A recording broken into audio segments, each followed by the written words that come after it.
All right, good morning. Please be seated. Good morning.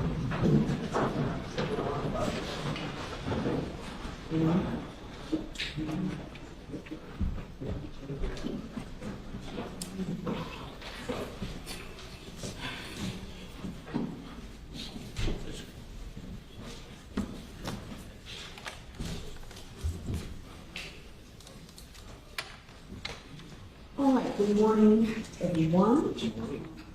State of Florida versus George Pino, parties announced. Good morning, Your Honor. Laura Adams and Jonathan Worst on behalf of the state of Florida. Good morning, Your Honor. On behalf of George Pino, who's present, Howard Strebnick, Mark Shapiro, Ed Armelino, and Janelle Gomez. Good morning. Good morning. This is working her way in. Mr. Pino, would you please stand and raise your right hand and be sworn? You swear affirm any testimony you give will be the truth, whole truth, nothing but the truth. I do. Thank you, sir. Thank you.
All right, ladies and gentlemen, I heard an argument yesterday late afternoon on the defense first motion for judgment of acquittal.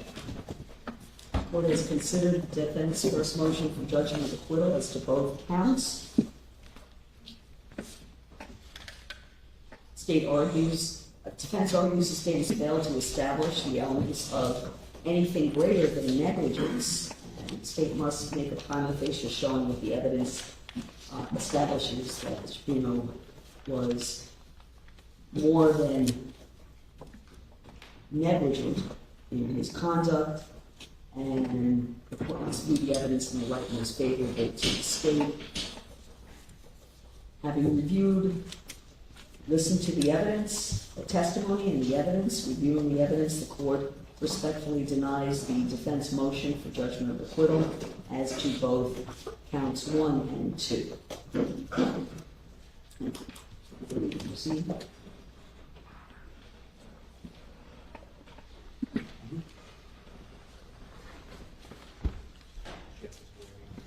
Ready to proceed, Judge. We're going to recall Lieutenant Paul Alber to present the additional information and a few additional From questions. yesterday, okay.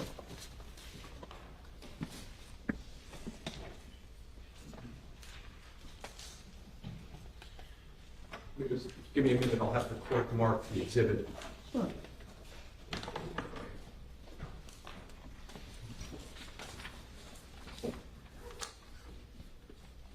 Our next exhibit.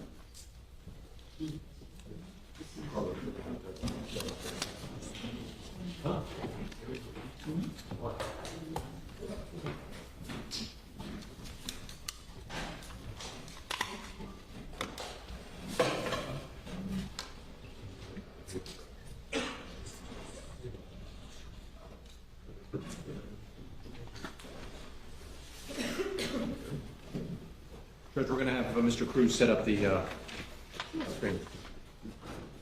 That one?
Unless you're one in the restroom, but just, yeah.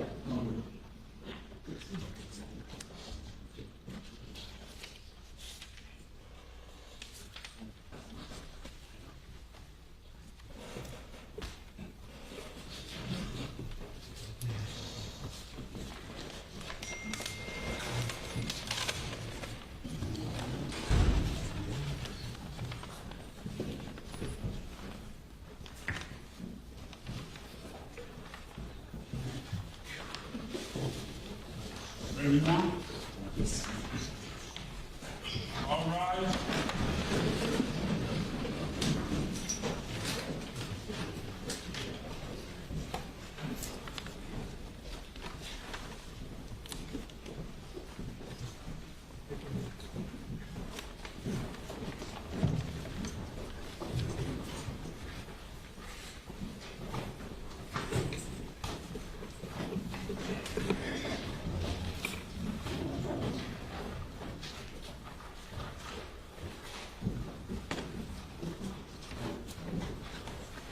Everyone, please be seated. Thank you. Good morning, ladies and gentlemen. Hope you're all doing well. We're ready to proceed. Has anyone seen anything in the news or read anything in the news about this case? Have you done any research or investigation to gather information? Has anyone tried to speak with you or in your presence about the case? No. All right, very well. We're ready to proceed now as the state has rested their case. And now, defense, your first witness. Your Honor, we're going to call Lieutenant Paul Alber. Sir, please step forward. Swear you in the pen. Thank you. Do you swear affirm testimony about the people with the truth, the whole truth, and nothing but the truth? Yes, I do. Take a seat. Thank you.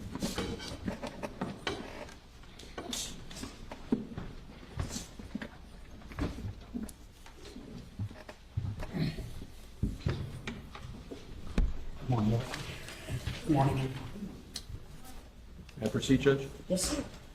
Lieutenant, yesterday when you were here, we talked about some issues regarding tides and such. Since the time we spoke, you did some additional research? I did. Okay, great.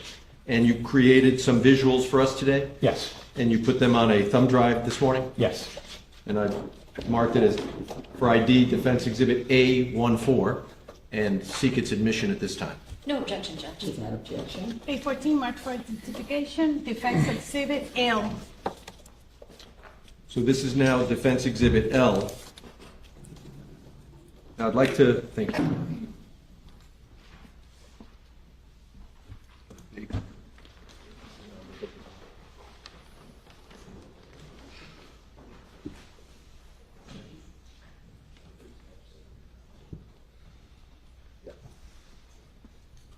So Lieutenant, yesterday we were talking about the area where the incident occurred, and this is State's Exhibit number 2.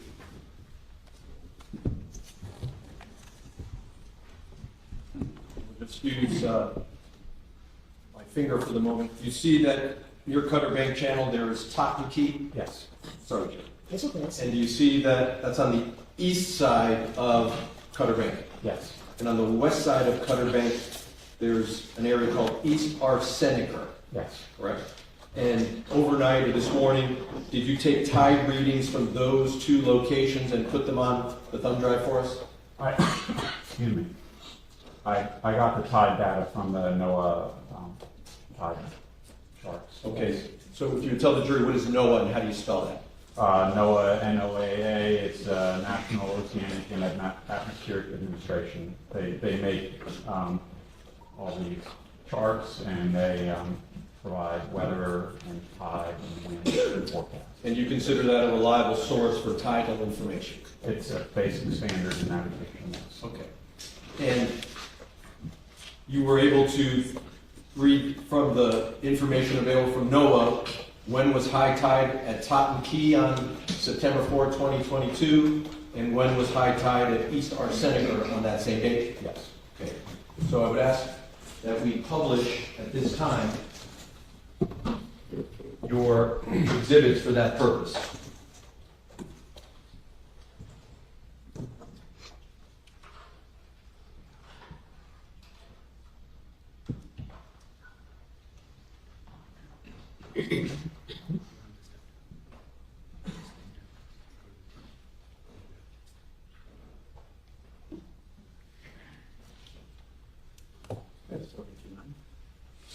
Let's start with high on September 4th, 2022, last week.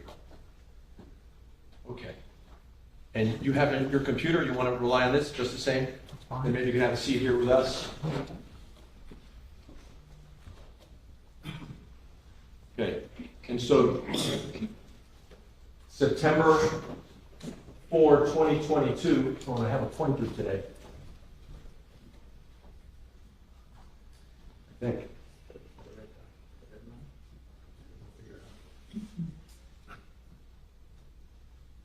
Does this show that on Sunday, September 4, at 2022, that the reading at Totten Key for high tide was at 6:19 p.m.? Yes. And the elision occurred at 6:37 p.m. What did it, 6:30? Yes. So it's about 20 minutes later. So just shy of 20 minutes after the high tide at Totten Key. Yes. Okay. Now let's look at East Arsenica.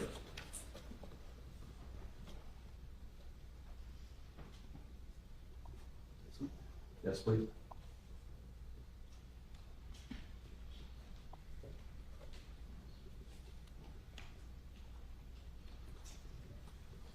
East Arsenica for September 4, 2022. Where do we see the high tide time for that?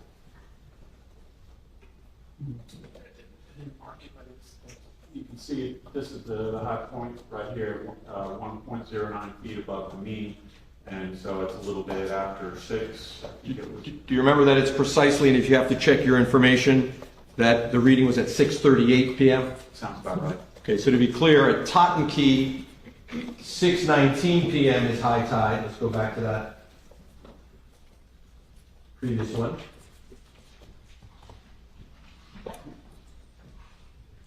See where we That's are. the date of the Reconstruction. Go to the last one. Keep going back. Okay, what does this mean? Plus 1.39. So there's a mean water level, and then plus 1.39 is 1.39, so 1 1/3 foot, about 18 inches above the mean, and so it's just barely going below the mean at low tide. Okay. And so at 6:19 p.m. on the day of the incident, high tide at Totten Key was 6:19 p.m. Yes.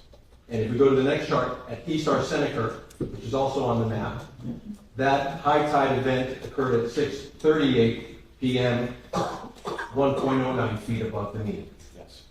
Now, the incident occurred basically in between East Arsenica and Totten Key, Yes. right? Incident is right around here, and there's East Arsenica, Yes. there's Totten Key, as they can see on State's Exhibit number 2. Right. Thank you. Now, let's take a look at the date of the recreation of the by Lieutenant Thompson, and you were on that one as well. High tide on June 9 of 2025 at Totten Key was 10:12 a.m. Yes. and it was at 1.12 feet. Yes. Okay. So on the day of the recreation, high tide didn't get quite as high as it did on the day of the elision, correct? Yeah, within a few inches, yes. Okay. Instead of 1.39, it's only 1.12. So it would have been 14 inches instead of 18 inches. Fair enough. And for this one, we just did top and key for comparison purposes. Now, when you and Lieutenant Thompson were doing the recreation, that was sometime before 9 a.m.? It was, the first pictures that I took, there's a picture of the channel marker with the buoy was just after 9, and then we did construct the runs through afterwards, but it took a little bit of time because we had to get the drone going. There were a lot of moving parts that day. Got it. So it was pretty close to high tide by the time. Got it. Okay, so that deals with the tide issue. Now, when you had done your report, you had recorded on your report that high tide on the day of the incident was 10:29 p.m. Yes. And that's 4 hours later than we are revealing today. Yes. And could that have been because it was on Greenwich time instead of Eastern Daylight Time, or do you know why that happened? It could have been a different tide station. I mean, the tide fluctuates. The tide is hours different between North Biscayne Bay and South Biscayne Bay, east and west. It could have been a number of factors. I don't remember which source that I used to grab that time. And do you know what source Lieutenant Thompson was using to determine tide when he testified? No. Okay, so that's the tide issue. Now, I also asked, and you were good enough to do another demonstrative showing at what point along the path of the Robalo that if the operator was looking down the channel at a moment in time, marker 13A would obscure marker 15. Yes. And you were able to do a study of that, yes? Yes. And if we can just put that on the screen. That's why I invited you to sit if you'd like, so you don't have to get up and down. It's up to you. To do the exercise.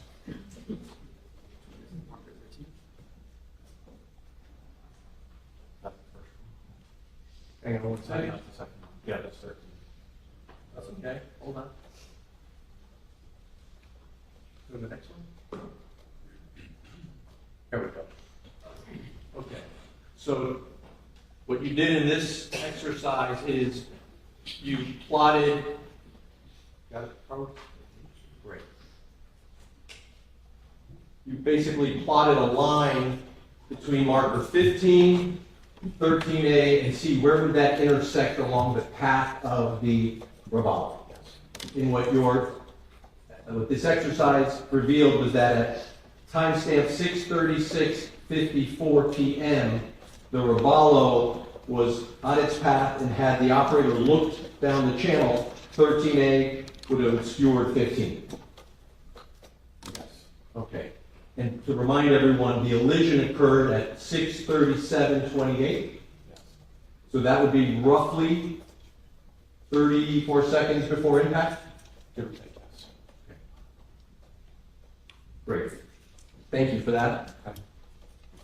Well, before you get up 1 second. Sure. There was also another point in time where marker 13 might have obscured marker 15 in the distance, correct? Let's show that one for the jury.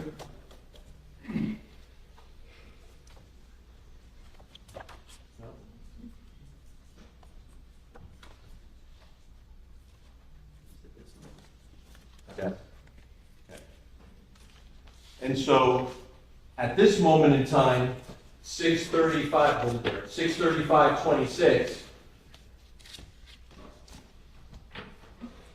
you draw a straight line from where the Robalo was through marker 13 to 15. At that moment in time, marker 13 would have obscured 15. Yes. But that's a way distance back. Yeah, to give you some reference, this is the second to last track point here, so this distance was 622 right here. So you can see this is over a mile and a half. Okay. And time-wise, this occurred at 6:35:26 p.m. The elision was at 6:37:28. right? So that's roughly a couple of minutes before impact? 2 minutes. Okay, thank you for that. Are there any other exhibits on this before we make the witness sit?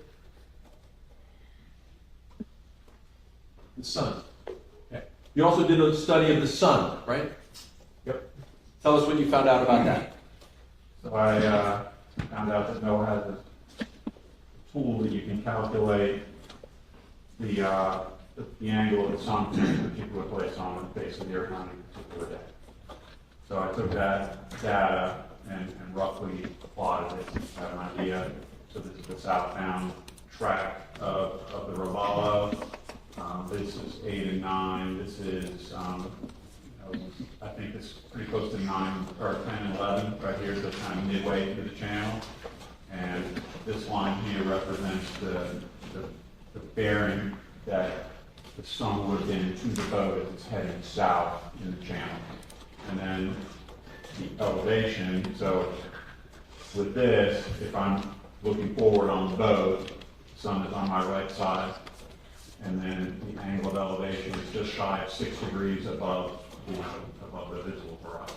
So the sun is on its way down. Now, actually the boat is, although we call it a southbound channel, the boat is actually traveling southwest, right? Okay, if you look at the little icon up here, you can see north is up. So this would be kind of a little bit northeast to southwest. So if the boat was traveling southbound, it would have been like my pen is right now, right? Correct, yes. So the boat was traveling, this would be directly west, This way. yeah, right? Yes, And so the sun was off the operator's right shoulder, so to speak. yes, So if the operator is driving down and looks to the right, that the sun is off his right shoulder, yes. and how high off the horizon would that be? Low. So 6 degrees. If you think about 0, 90, it's 6. So it's sun's low on the horizon. okay, got it. Thank you for that. In terms of the display, I think we're done. Few questions, and I think we'll be through. There were a couple observations that you made that I wanted to ask you briefly about. The Robalo had twin 300 horsepower engines, right? Yes. For a total of 600 horsepower. Yes. The Robalo is built and the manufacturer rates it for 700 horsepower, right? Yes. So someone could choose to equip the Robalo with larger engines than this Robalo was equipped with, Yes. 100 horsepower more. Yes. And is Robalo a boat that's been a reputable boat for decades? It depends on your, it's a decent boat. It's been around for a long time? It's been a long, it's one of the many boats where it started as a local manufacturer, I think here in Miami, built a quality boat that's been absorbed by a huge conglomerate and is built, mass produced, I think in Mississippi or Alabama, somewhere up there, they build a lot of boats. Okay.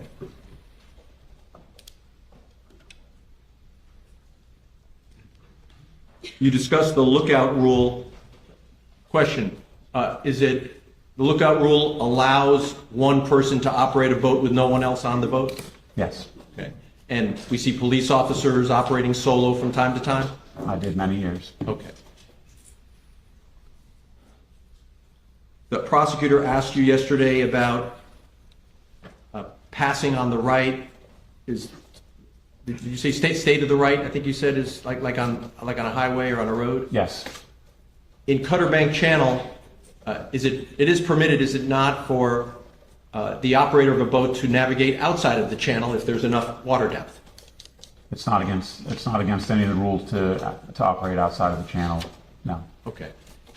The channel is meant for boats that for sure need that depth of water, a large boat with a big keel, right? Yes, I mean, a prudent operator would choose to operate in the channel, given the choice between a known maintained waterway and a shallow bank. A prudent operator would typically stay in the channel. In this Cutter Bank Channel, there's enough water given the draft of the Robalo for the Robalo to operate outside of the channel. In some areas, And when an operator is in the channel, the operator can exit the channel at any point in time, provided there's no risk of a collision. Yes. And the operator can go to the left of the marker or the right of the marker, provided there's no risk of collision with another vessel. I'm going to need a little bit more than that. Like, can you be a little more specific? Yeah, someone's going down the channel southbound and wants to just sort of head into the flats. There's no oncoming traffic. The operator can make a left turn and head into the flats and Yes. go that way. Yes. Personal flotation devices, PFDs, life preservers, life savers. There's no requirement that they be worn by the passengers of a boat of the size of the Robalo while it's underway, correct? Correct. The so-called kill switch, there's no requirement that a boat of that size have a kill switch, correct? No, there's not. No requirement. No.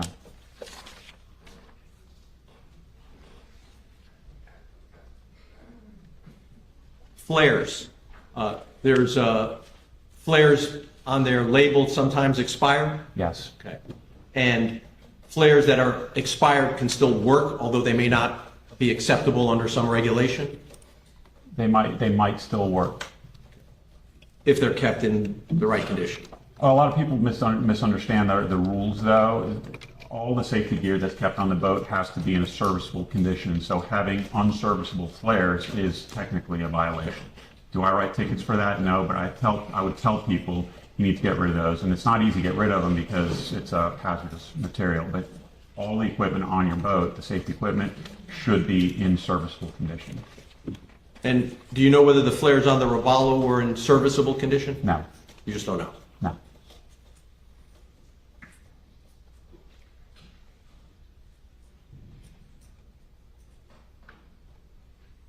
One moment.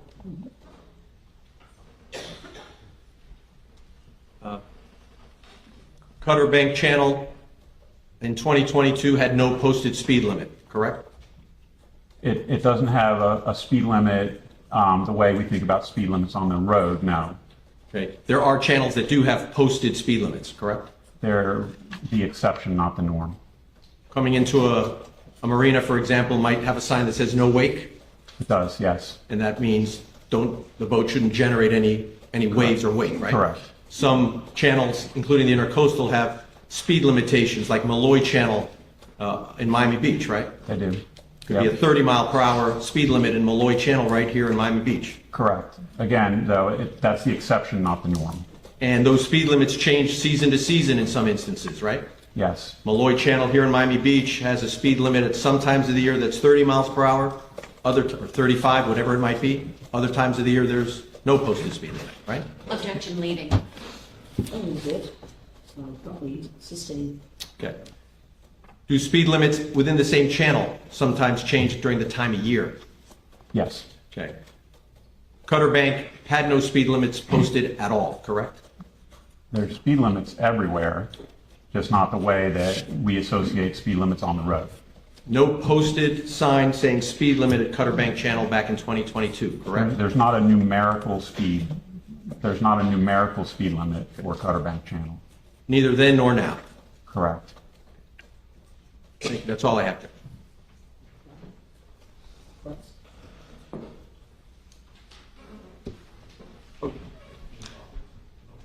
Hello again. Hello. Let's talk about that Robalo. Okay. It's not a Grady White, is it? It's not a Grady White. It's not a CV. It's not a For contender. jurors who may not know, isn't it true that Grady White is considered one of the best kind of recreational vessels that people can have?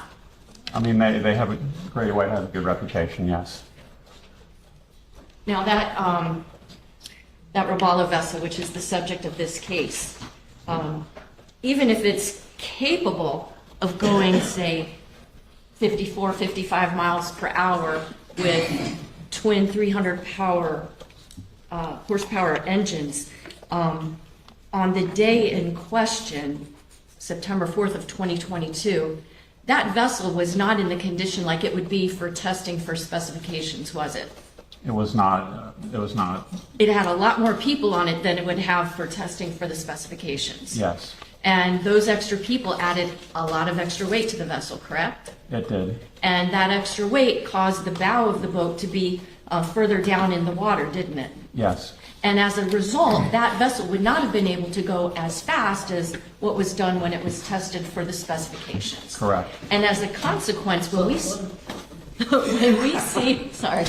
when we see the speed of that vessel traveling between 43 and 47 miles an hour, that's indicative to you, given the amount of weight on that vessel, that the defendant was operating at full throttle through that channel, right? So 43, he was probably at the higher ends of the boat's capability with that weight load. At 47, he was, and 47 is an estimate. It could have been 45, but it also could have been 50. It's, in my opinion, it's wide open throttle, or very close to wide open throttle. And I back up a little bit. You asked about capability. You should not. Capability has nothing to do with safety or reason, capable doesn't correlate with safe or reasonable. Gotcha. Speaking of safe and reasonable, you were asked questions about speed limits. Yes. Through Cutter Bank Channel. Yes, Now, in point of fact, every operator of a vessel in the state of Florida has to obey a speed limit that's set forth in Navigational Rule 6, don't they? 6 and 2, yes. So let's talk for a minute about Navigational Rule 6. Okay. What does that require every operator of a vessel in the waters of Florida to do? It requires them to operate at a speed that's under the conditions the operator is able to see and identify the risk of a potential collision and still have time, given that speed, to react and avoid the collision. Given what we've seen from the GPS data that came from the defendant's vessel, he was not operating at a speed that allowed him to avoid the channel marker, was he? Objection. Rephrase, Cecilia. We've seen the GPS data from the defendant's vessel. Was he able to avoid the channel marker? No, He hit it, right? he did. And he hit it at almost 50 miles an hour. Yes, If not maybe even at 50 miles an hour. yes, And he had it with a bunch of teenagers on his vessel, correct? yes. Is that something like having a bunch of kids in the back of a pickup truck and taking them out for a ride through the open fields? Objection. Were they secured? I'm sorry. Were those teenagers secured? Objection. Opioid. There are no seatbelts or any other really restraint devices on a boat. In fact, people can move around, shift around inside of a boat.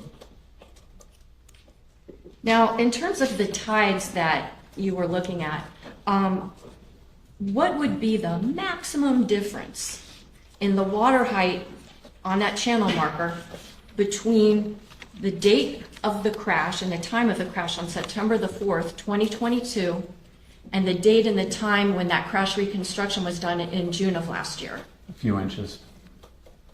Is there any reason to think that the tides obscured anyone's view of channel marker 15 on September the 4th of 2022? None at all. Now, you also did a calculation about where the sun would have been in relation to the defendant as he's traversing through that channel. Yes. Is there any way that the sun blocked his view or caused glare that would keep him from being able to see channel marker 15? Seems pretty unlikely.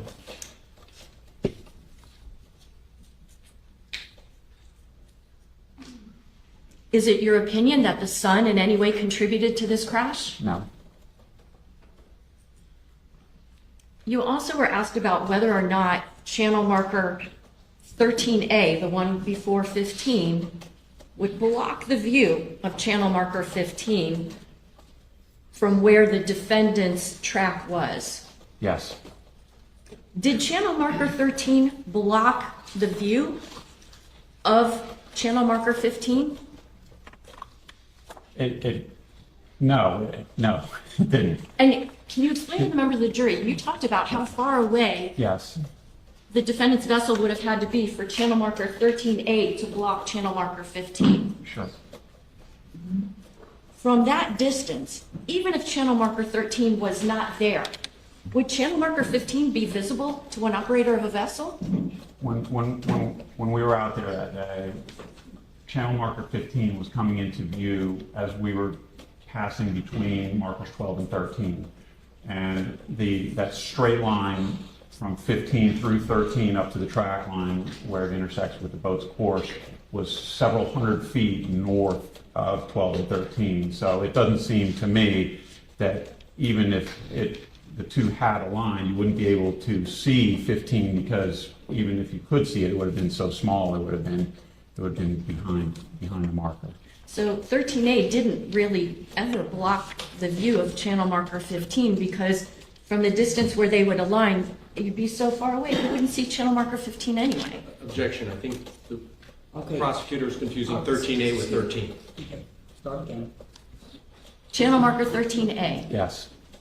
That channel marker does not block the view of channel marker 15, except from a distance where you couldn't see channel marker 15 anyway.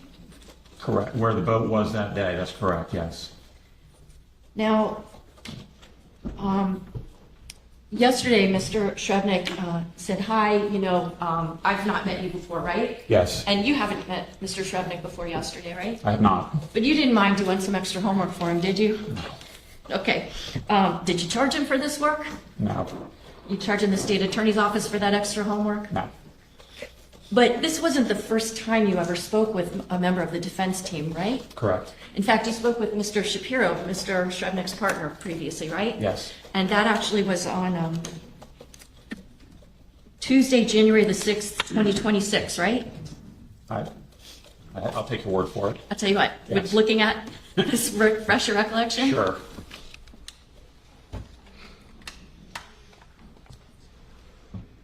It looks like January 6th, 2026. And when did that deposition start and when did it end? It started at 1:38 p.m. and ended at 5:20 p.m. So a couple hours. It was couples 2. My math is 4. Okay. Nothing else. Who's counting?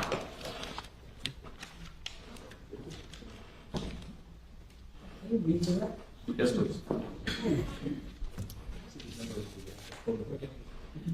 So I want to make sure that we're talking marker to marker here. Yes. At one point, the prosecutor was talking about marker 13, Yes. then 13A. Those Yes. are two very different markers. They are. I mean, yes. Yes, they are. So let's be clear with the jury, Okay. okay? Because, Carlos, can we have it?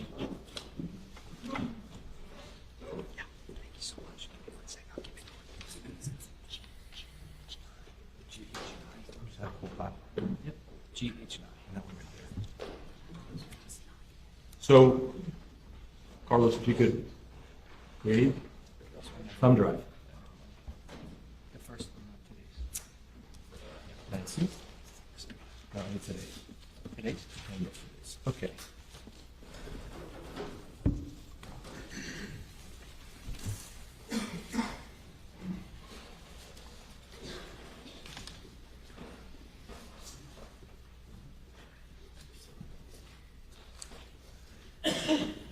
Take a second. Okay. While he's rebooting the computer, let's talk about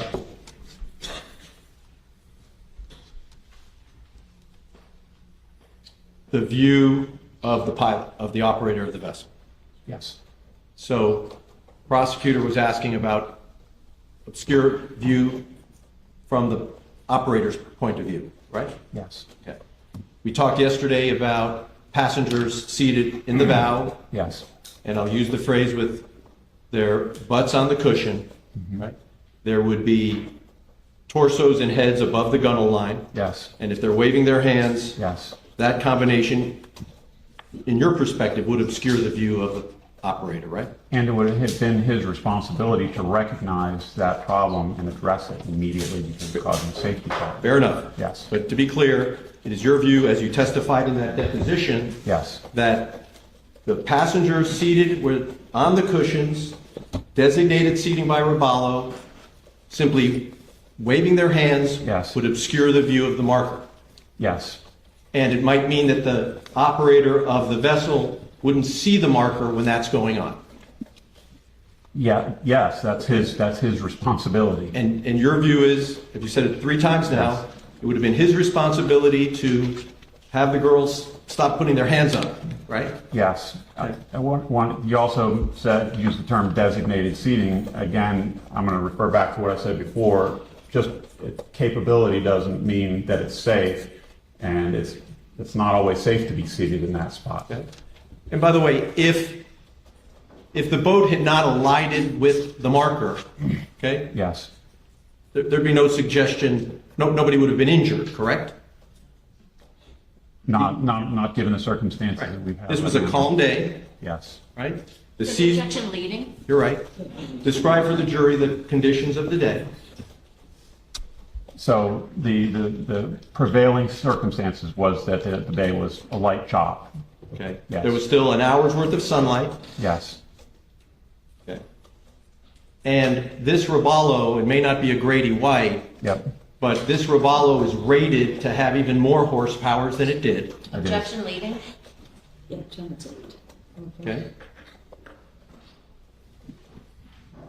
Are you able to get that up? Okay, let's do it. Now, let's just do marker 13A. Second one. Exhibit. We're in exhibit L. Okay. We talked earlier that where 13A obscures 15 is at 6:36:54 p.m. Yes. Are you telling the jury that marker 15 was not visible at that time, or it was? So when I was out there, naked eye, when I was passing between 12 and 13, 15 is just starting to come into view. So your testimony now is that this is roughly 34 seconds to Yes. impact? Yes. That at 34 seconds to impact, your recollection is that marker 15 is barely even visible? Objection leading? Yeah, don't, Is it- witness testify. Point blank, is it visible or not with 34 seconds to go? At 34 seconds up here traveling 43 miles an hour, it's not visible here. It's just coming into view as you cross between 12 and 13. You can see it pretty clearly up here. You can see it very clearly here. Okay. Yesterday, we showed the jury exhibit, I think it's G, Yes. okay? And we're going to put it up, enlarge it. Okay? We see 13, Yep. we see 13A, Yep. we see 14 and 15 in the distance, right? Yes. Are you saying this was not visible on the day of the impact? Objection leading? I'm asking, was it or wasn't it visible, 15, on the day of the impact? I don't know where that picture, what perspective that picture was taken from, or what zoom rating it was on the camera. I'm telling you from a naked eye, when I was running the boat, I'm sorry, when Lieutenant Thompson was running the boat through the markers here, when we were at 12 and, not 13, 13, 15.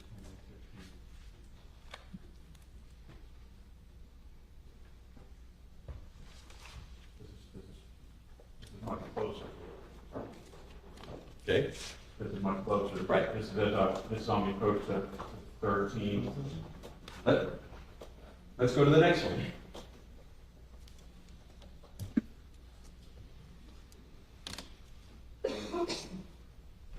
Go to the next one.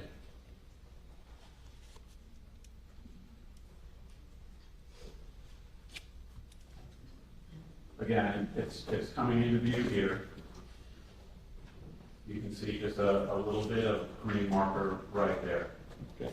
True or This- false? This is closer, and I don't know I don't know how far you have your lens zoomed in, but this is closer than where the intersection of the lines are. Okay, so I'm just trying to understand from your perspective, with 34 seconds to go to impact, was marker 15 visible to the operator? It's coming into view, it would be coming into view if it was in front. And at 34 seconds to go, if it's coming into view, it's still being obscured by marker 13A, correct? Objection, leading. His leading can, so. Was it being obscured by 13A? Objection calls for speculation. I'll rephrase. Did the exercise you did for the jury Yes. show to the jury that with 34 seconds to go, 13A obscures 15? Let me see if I can. For a moment in time, it's supposed going 43 miles an hour through the channel. At an instant in time, this marker 15 is just coming into view, would have been obscured for a brief moment by 13A. Fair enough. And so, to finish our conversation today, with 9 seconds to go, if the operator had seen the marker, that would have provided sufficient time to avoid the elision. At 9 seconds to 9 go. seconds? Yes. 8 seconds to go. Yes. 7 seconds to go. Yes. 6, Potentially. 5, Yes. 4. Now he needs to make an adjustment. Under the rules, it says that you have to take early and substantial action. A Of course, prudent if the- mariner wouldn't wait 4 seconds to make a maneuver. Okay, 3 seconds might be too late, with 3 seconds to go. Then you're making an abrupt maneuver with a heavy load on the boat. And so, if the operator didn't see the marker, for whatever reason, whatever distraction, the operator would have lied with the marker, right? Yes. Thank you.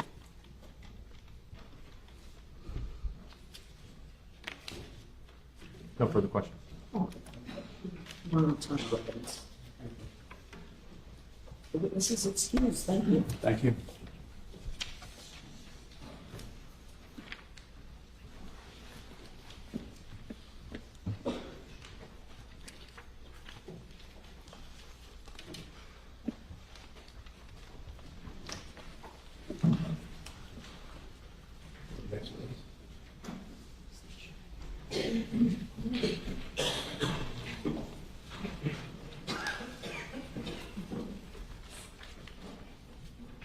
We're just confirming that the next one is.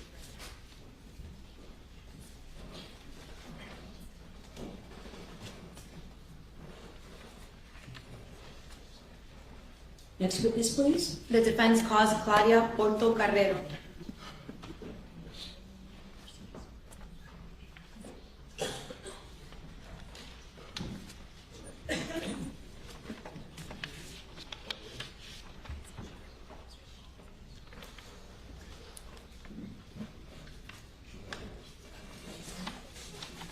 One moment, Your Honor.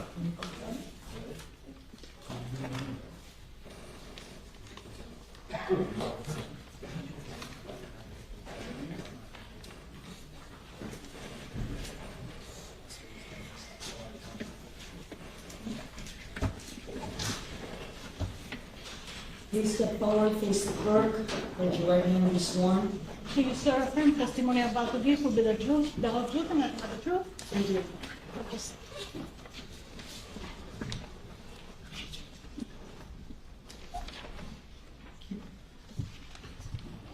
Keep your voice down, clear. Microphone this way, but you do it Yes. that way, okay? Thank you. Good morning. Can you please introduce yourself to the jury? Yes, hi, my name is Claudia Portocarrero. And how old are you, Ms. Portocarrero? I'm 21. Are you in school? Yes, What school do you go to? I go to Clemson University. What are you studying? I'm studying language and international health. When do you graduate? I graduate in May of 2027. Do you know the Pino family? Yes, I do. Can you tell us how you know the Pino family? Yes, I've known the Pino family my whole life. My mom is cousins with Ceci, George's. Just slow down, just. Okay, thank you. Do you know or did you know Miss Lucy Fernandez? Yes, I've also known Lucy my whole life. How did you know Miss Fernandez? We went to school together since we were 4 years old at Epiphany. And before September of 2022, did you know Katerina Puig? Yes, Can you tell us how you knew Miss Puig? yes, Katy was also one of my closest friends. We also started Epiphany together when we were 4 years old. Are you still friends? Yes. Were you at Ocean Reef with the Pinos the weekend of September 4th, 2022? Yes. What were you doing in Ocean Reef that weekend? That weekend we were celebrating Cecily's 18th birthday. Were you on a boat on September 4th, 2022? Yes. Were you involved in a boating accident that day? Yes. Before the accident, were you at a sandbar? Yes. Do you remember the name of the sandbar? I don't remember. Do you know how you arrived at the sandbar? By boat. Who was driving the boat? George. So, when you were at the sandbar that day, can you tell us who else was there with you? Yes. There was 12 girls on, or 10 girls on the boat, I believe. And there was other boats at the sandbar as well. Do you remember who was on those other boats? I remember that there was about 4 boats. Okay. Can you tell us who was on them, if you remember? Yes, I remember the Suarez family was there, the Fernandez family, the Portuondos, and the Pardos is who I remember. Okay. Were there also some boys that were at the sandbar as well? Yes, Do you remember who some of those boys were? I remember a few of them. Diego, Nicholas, and Marco is who I remember. But I know that there was probably about 10 of them. 10 in total. Yes. Were you consuming alcohol that day? Yes. Do you remember how many drinks you had approximately? I don't remember exactly how many I had, but I know I had a seltzer and a beer. When you were at the sandbar, at any point, do you remember if you ever saw Mr. Pino holding an alcoholic drink in his hand? No. Do you remember having any conversations with Mr. Pino at the sandbar? No. And at the sandbar, you were mostly spending time with your friends? Yes.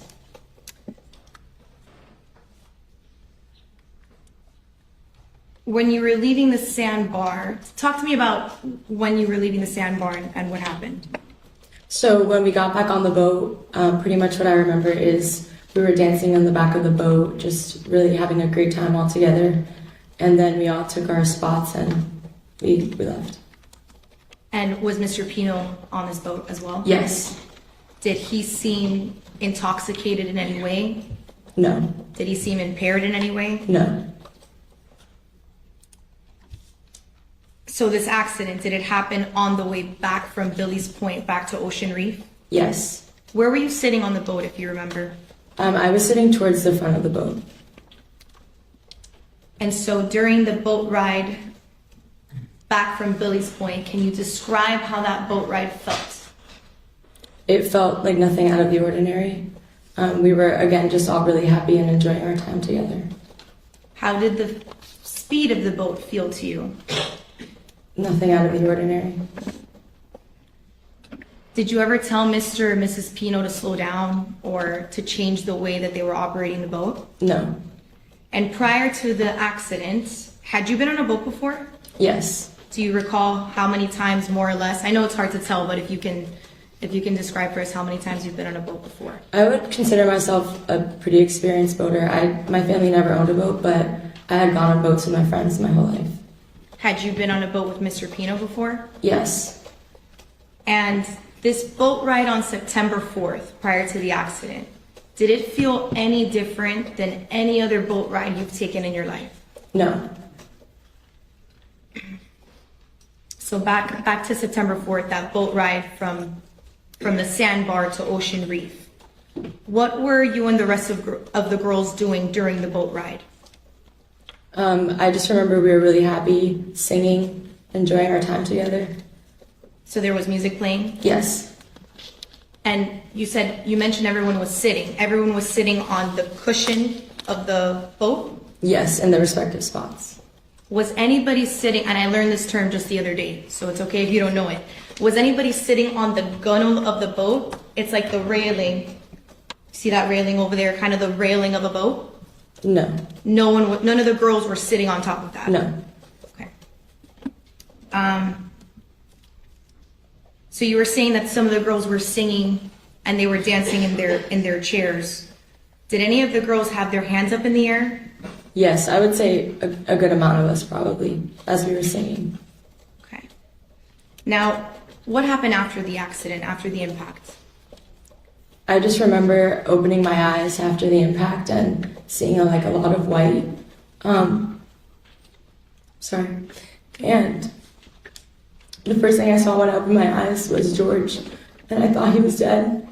I just saw a lot of blood gushing, and then my friends were telling me that I had to get out of the boat. And by the time I was going to get off the boat, it was kind of almost flipped. So instead of jumping from the boat, I practically stepped into the water because of how tilted it was. And then I honestly, I don't remember much. I just swam, and I swam to where Cecilia was with Katy, and I tried to help her, keep her afloat. And then at that point, we saw the rescue boat, and I was just helping wave them down until they were nice enough to help get Katy onto that boat. Okay, so a moment ago you mentioned that you thought Mr. Pino was dead. This was after the impact. Can you tell us why you thought that? How did he look to you? Yes, I just thought that because there was a lot of blood gushing from his head and he seemed unconscious. Do you remember if his eyes were open or closed? I don't remember. At some point you said you ended up in the water. Do you remember if anyone said to jump into the water? Did you hear anybody call that out? Yes. I don't remember exactly who it was, but I know people were telling me I had to get out. Do you remember if it was a female voice or a male voice that said to jump? Definitely a female voice. One moment, Your Honor.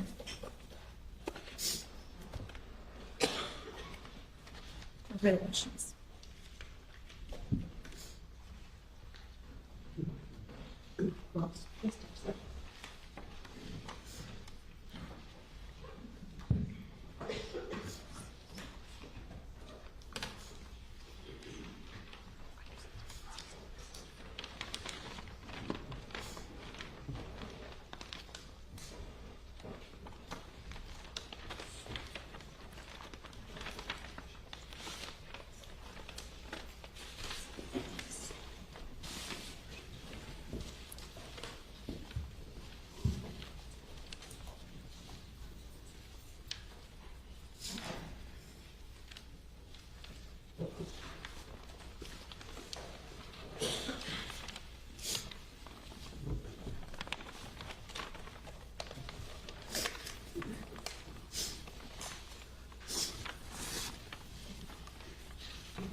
Downside of having this.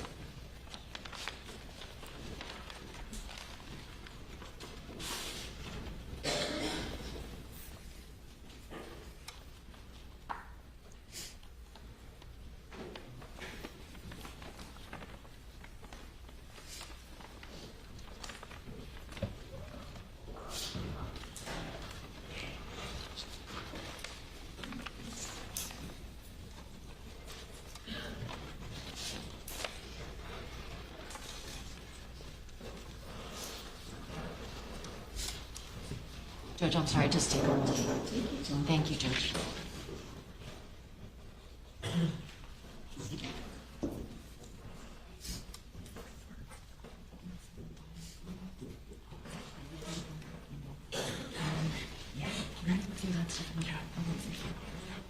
You can bring this way.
name's Laura Adams.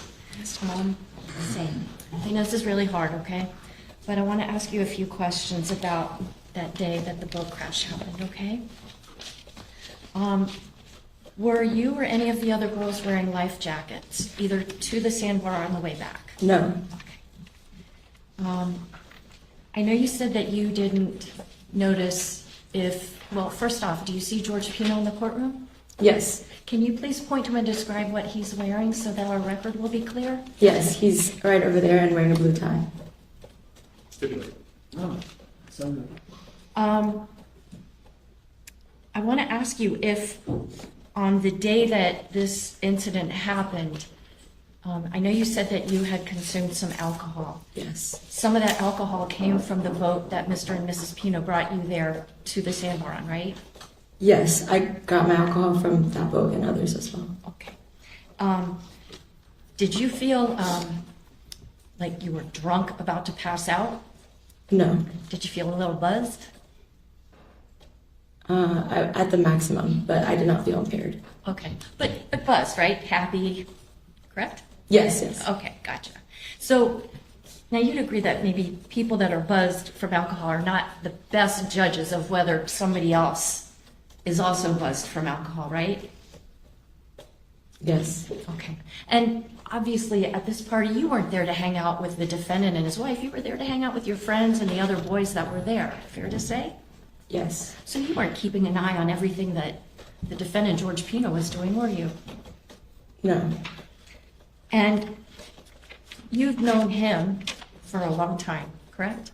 Yes. And you had faith and trust that he'd be able to safely take you and your friends back to Ocean Reef for the party that was going to be that night, right? Yes. And because you had trust in him, you weren't turning around and looking to be like, oh my gosh, where's this man going to go, were you? No. I want to show you a little diagram. It's got a number 11 on it. It's in evidence. I know it's been a long time, but do you think if looking on this exhibit, you'd be able to let us know where you were seated on the way back? Yes. Where? Number 12? Why don't you write your name right there by number 12? So, Ms. Portocarrero, so you're at seat number 12, right? Yes. And so if you're at seat number 12, you're kind of actually facing more toward the back of the boat, right? Yes.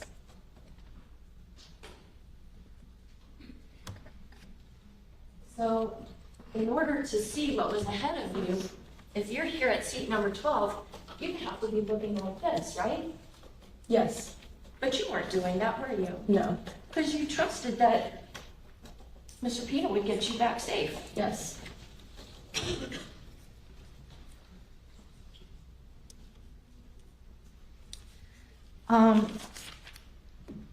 Do you remember the, let's say, 5-10 seconds prior to when that crash happened? I would say 10 seconds before, yes. And tell us exactly what you were doing then. I was singing with my friends. Okay. Did anybody stand up? No. In those last 10 seconds, were people holding up their hands to block the defendant's view? People were waving their hands as they were singing. I'm not exactly sure if they were directly above, but I don't believe so. Okay. So from your vantage point, there was nothing anybody was doing at the front of that boat that would have made it impossible No. for the defendant to see what's in front of him, right? No. Okay, thank you very much. Oh, wait, actually, I did want to ask you something. Showing you State's Exhibit number 1. This was your friend Lucy, right? Yes. And you knew her for how long? My whole life since we started Epiphany, I'm 4 years old. I'm sorry for the loss of your friend. I don't have anything else. Questions, Judge? Oh, thank you. The witnesses excused.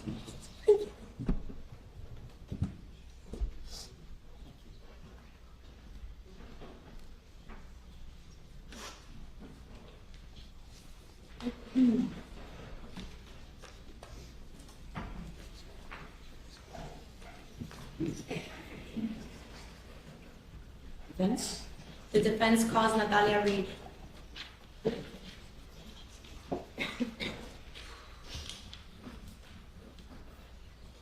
Natalia Reed.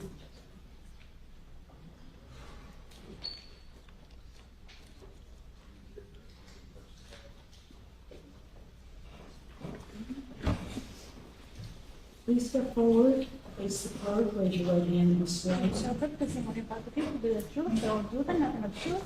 I do.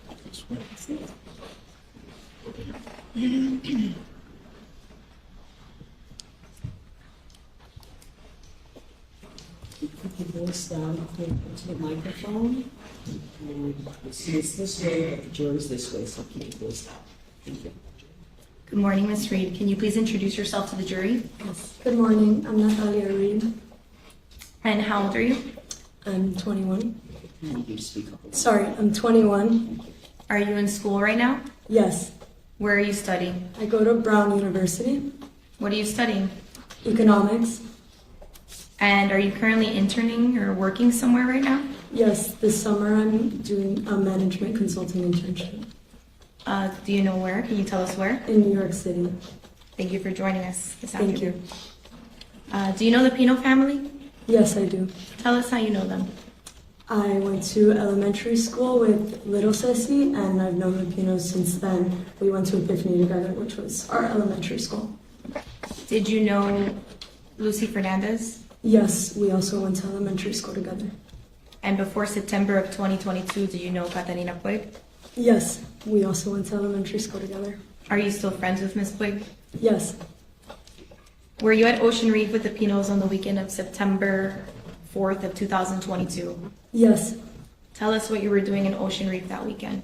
It was little Ceci's 18th birthday, and the Pinos had taken us to celebrate for the weekend.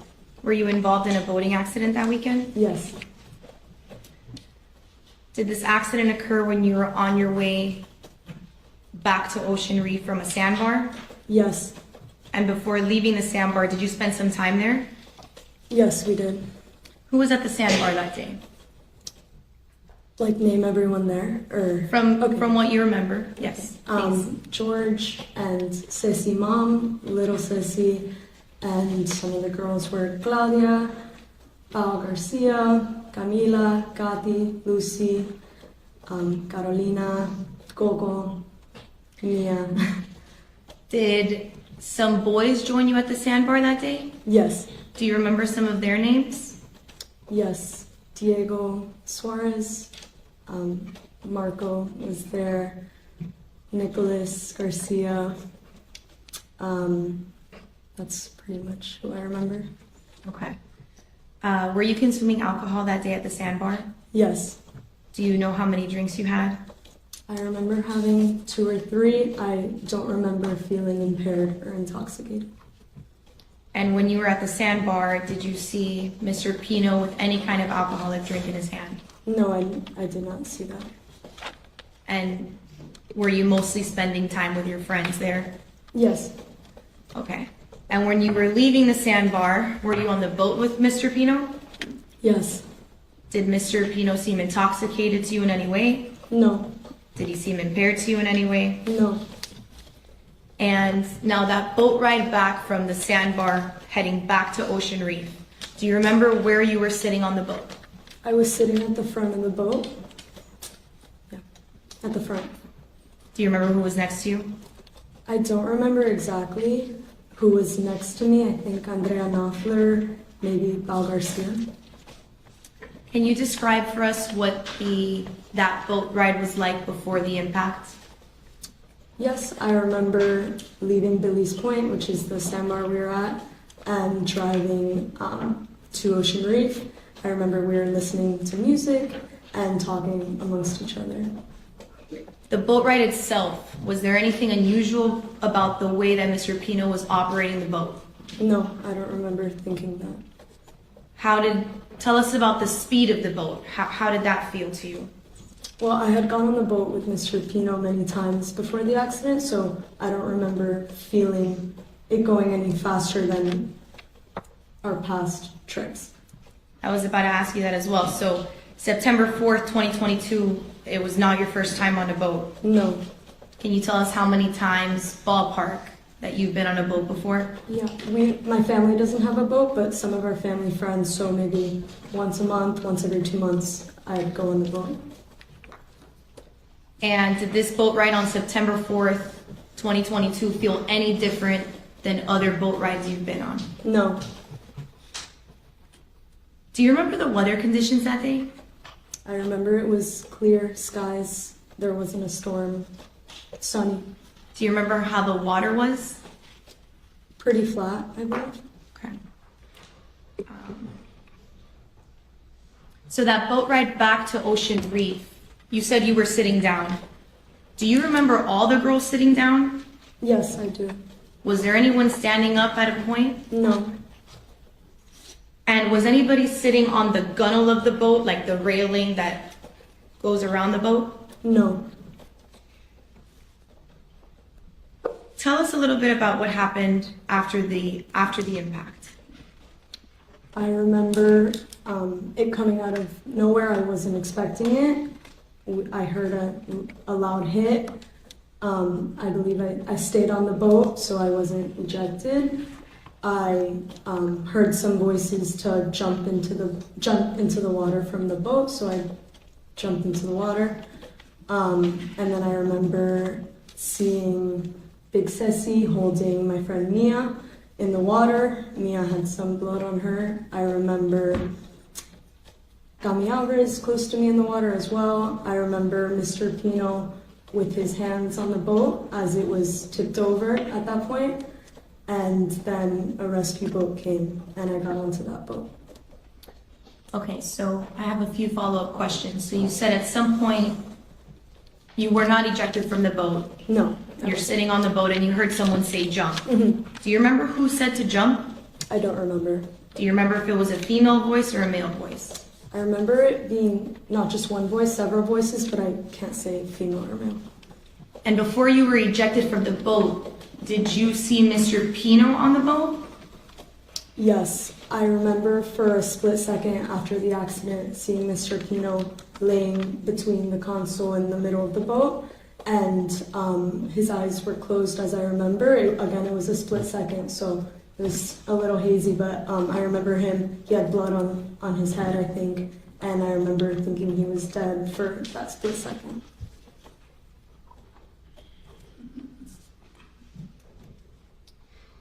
After you got on a Good Samaritan boat, did you see Mr. Pino again? No. Oh, I guess later, I didn't see him in the water again, but I guess later in the day he came around in one of the rescue boats, I believe. And you testified earlier that you've known the Pino family, you've known Mr. Pino a long time. Yes, I have. Has Mr. Pino ever confused you for Lucy Fernandez before? No, never. One moment, Your Honor. No other questions, thank you.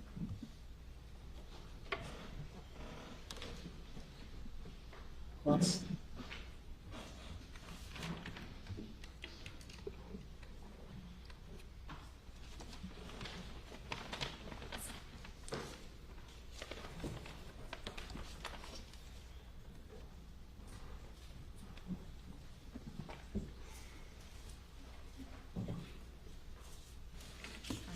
Hi. Good morning, still. Good morning. My name is Laura Adams. Nice to meet you. I know it's not easy to be here, but thank you for being here.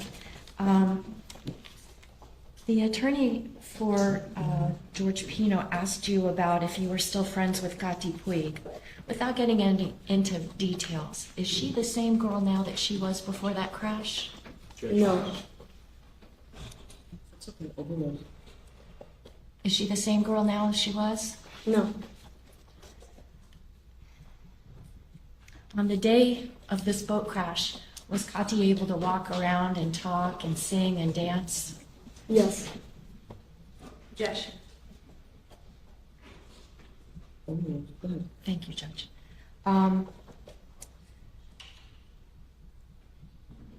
The defense attorney asked you about who drove the boat up to the sandbar and back.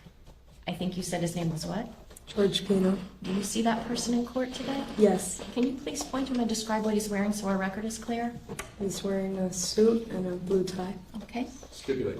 So stipulated. Now, on the day that you all were having this party, it was to celebrate his daughter Ceci's upcoming 18th birthday, right? Yes, None of you guys were 21 yet at that point, right? no, But Mr. and Mrs. Pino had provided in a cooler drinks, including alcoholic drinks that you all wound up drinking that afternoon, right? there was seltzers in the cooler, yes. And those seltzers had alcohol in them, Yes. right? And there was some beer in there too? Yes, Okay. And the Pinos didn't say, hey, girls, this is off limits, not for you. They didn't do that, did they? not that I remember, no. Okay. And so you didn't feel any, fear that you were going to get into trouble for drinking those seltzers or beers, anything like that, did you? No, Okay.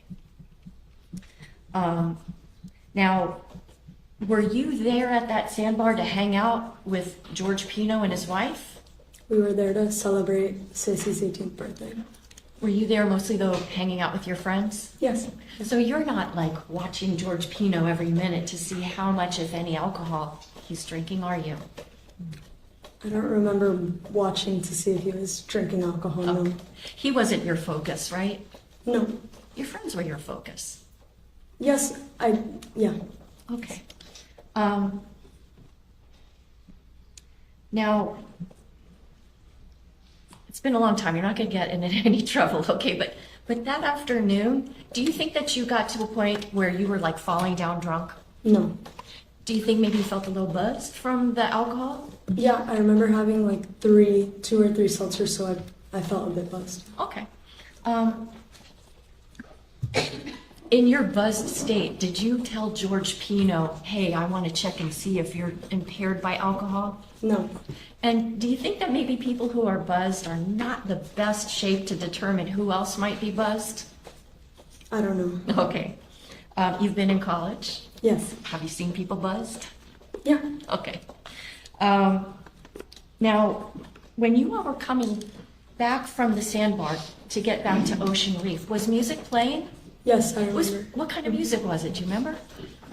I don't remember exactly. But it was loud enough that you could hear it even over the sound of the engines and the boat going through the waves, right?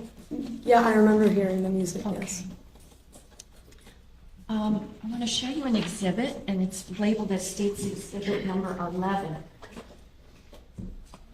It's kind of like a cartoon diagram, sort of the boat and the different seats where people could be. Okay. Do you see on this exhibit a location where you remember that you were sitting when this boat crash happened? I believe that was at 5 or 6. Okay, so I'll tell you what, let's do this. We'll put arrow to both. Can you put your name on there? Sure.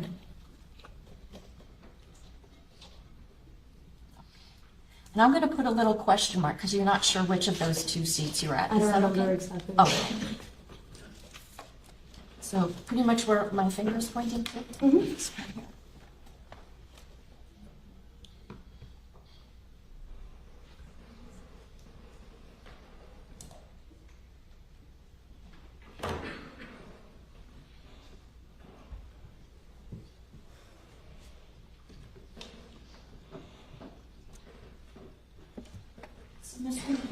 Where you were seated on that vessel, if I were to put myself, let's say, here, in order for you to see what's in front of the boat, you'd have to turn around this way, right? I'm sorry? For you to see what was in front of the boat, given where you were seated, you'd have to turn and look kind of behind you to see what's in front of the boat, right? In front of the boat, yes. Okay. I would have to turn to So where you were seated, if you were looking across, you're looking kind of more toward where the back of the boat would be, Yeah. right? Yes. So as you're seated there, are you, looking around to see what's ahead of the boat, or are you kind of just looking at your fellow friends, Yeah. things like that? I was looking at my friends. I wasn't looking at Okay. my friends. And speaking of the friends that were on the boat, there's a a seat number 9 and the name Lucy. Is that where you remember that Lucy was seated that afternoon? Yes. Okay.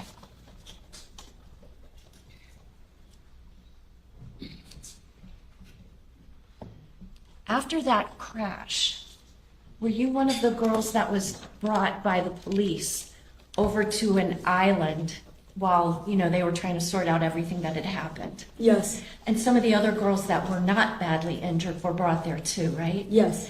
And during that time, did you see the defendant at that island? Yes. And the police, they didn't have him in handcuffs, did they? Not that I remember, no. He was able to walk around, right? Yeah. Did you have any kind of interaction with him? I think we had a brief interaction. I don't remember what it was about, but I remember seeing him. Okay. And then I just wanted to ask you, I'm showing you a picture. It's in evidence, and it states exhibit number 1 in evidence. Is this your friend, Lucy? Yes. And you knew her for how long? Since elementary school.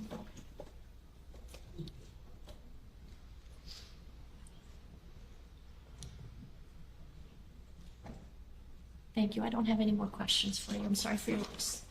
Thank you. No redirect, Judge. Very well, thank you. The witness is Thank you. excused.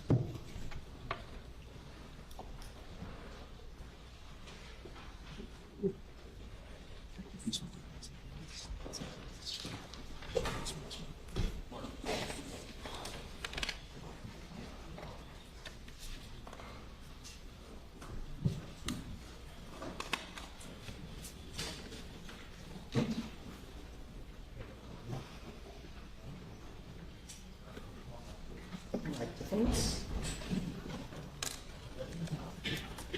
Benjamin, a moment. Yeah, Judge, we're just looking some.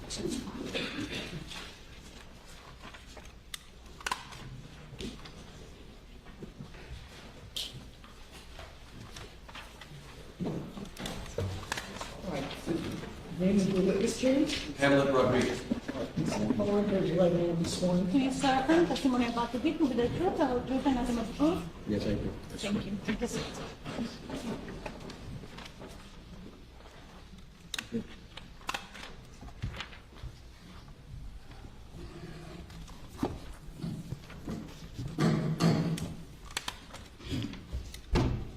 Good morning, sir. Good morning. State your name, please, for the record. My name is Hamlet Rodriguez. Mr. Rodriguez, my name is Mark Shapiro. I think you know that I represent George Pino. Is that correct? Yes. Prior to coming here to court today, do you know who George Pino is? No. Have you ever met George Pino prior to September 4th, 2022? No. Do you recall where you were during the Labor Day weekend in September of 2022? That would have been September 3rd, I think, through September 5th. Yes. And please tell the jury what. I was spending the day on Helio Key with some friends on a boat. And without telling us the last names of your friends, can you tell us what their first names are? Yes, Marlene and Manny. And Marlene and Manny are married, is that correct? Yes, sir. Do you recall when it was that, let me ask you, you said you spent the weekend with Marlene and Manny? Yes, we were spending the weekend on the Killard. Were you staying in a hotel with them, in a home, what kind of thing? No, they own a property there. Do you recall when it was that you arrived at Manny and Marlene's house that weekend? Was Saturday, I think morning. All right, so that would have been September 3rd then, is that right? Yes. Were there some plans that were made at any time Saturday with possibly going out on the water the next day, Sunday? Yes, we were planning to go out on the boat. Manny has a boat, I presume? Yes, sir. Was the plan that you and your wife and Manny and his wife would spend the day together on the boat? Yes. And you are married, is that correct? 33 years, still counting. Good. Not quite there yet, but. And what is your wife's name? Ana Rodriguez. All right, so plans are made to go out on Manny's boat Sunday morning. or Sunday, the next day. Were there any specific plans, if you recall, as to where you would be going, what you would be doing, that kind of thing? Yeah, there's many places to go, but that day we decided to go to Elio Key, specifically to Billy's Point. Had you been there before, Billy's Point? Thousands of times. Very popular place for Yes. boats, shallow water, correct? Yes. So people can get off the boat when they get there, right? Is that right? Yes, sir. And it's only ever probably waist deep when at its deepest point. Objection, Is that lady. right? Don't introduce that, please. Okay. It's a nice place to go to spend the day. Yes. Now, on your way back from Billy's Point, do you recall before leaving approximately what time you left Billy's Point? It was around 6:40, 6:45 that we decided to go because we were having electrical problems at the boat. Was there some, were the lights affected by this problem on the boat? Yes. And explain, if you will, for the jury, the significance of lighting on the boat. Which specific lights are you talking about? Because we were an hour away from our destination, so we were planning to go before the sun come down. And what is your understanding as to the lighting requirement on boats when the sun goes down?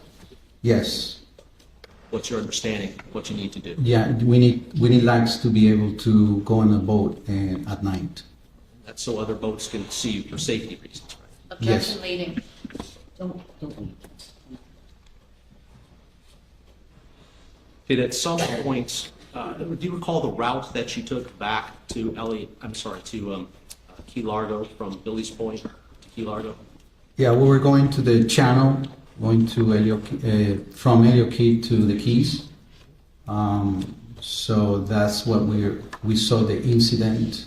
At the moment we arrived, there were one boat. It was very crowded. They have many people on it, and there was another boat that was upside down, and it was a man hanging there.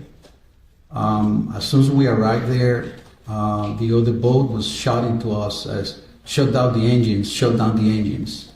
Let me just stop you for a moment. This other boat, had you ever seen that other boat before?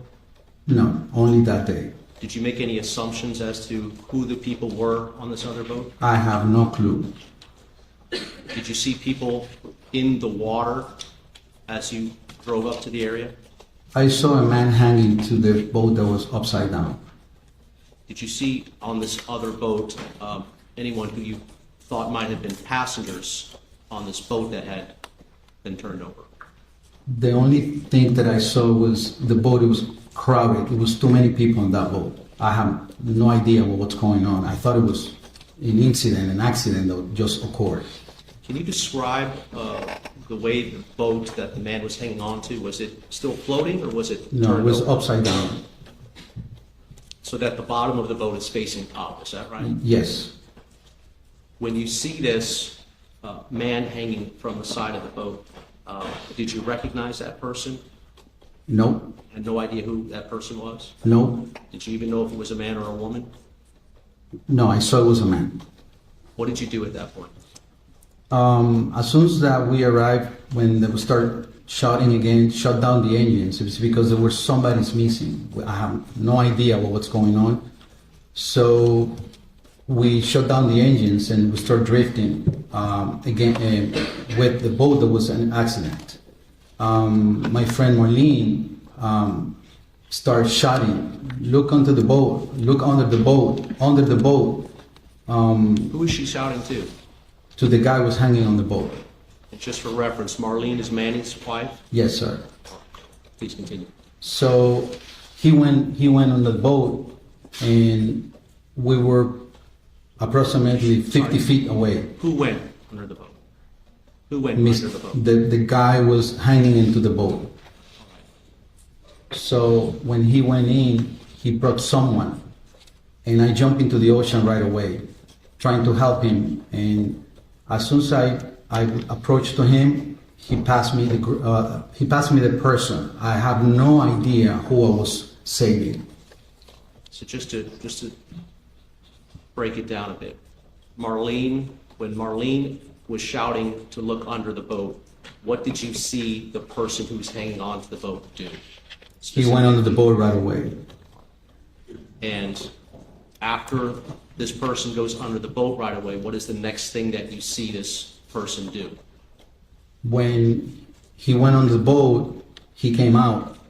I jumped into the ocean. I didn't think. I react. When the person came back to the surface, was this person holding another person? Yes.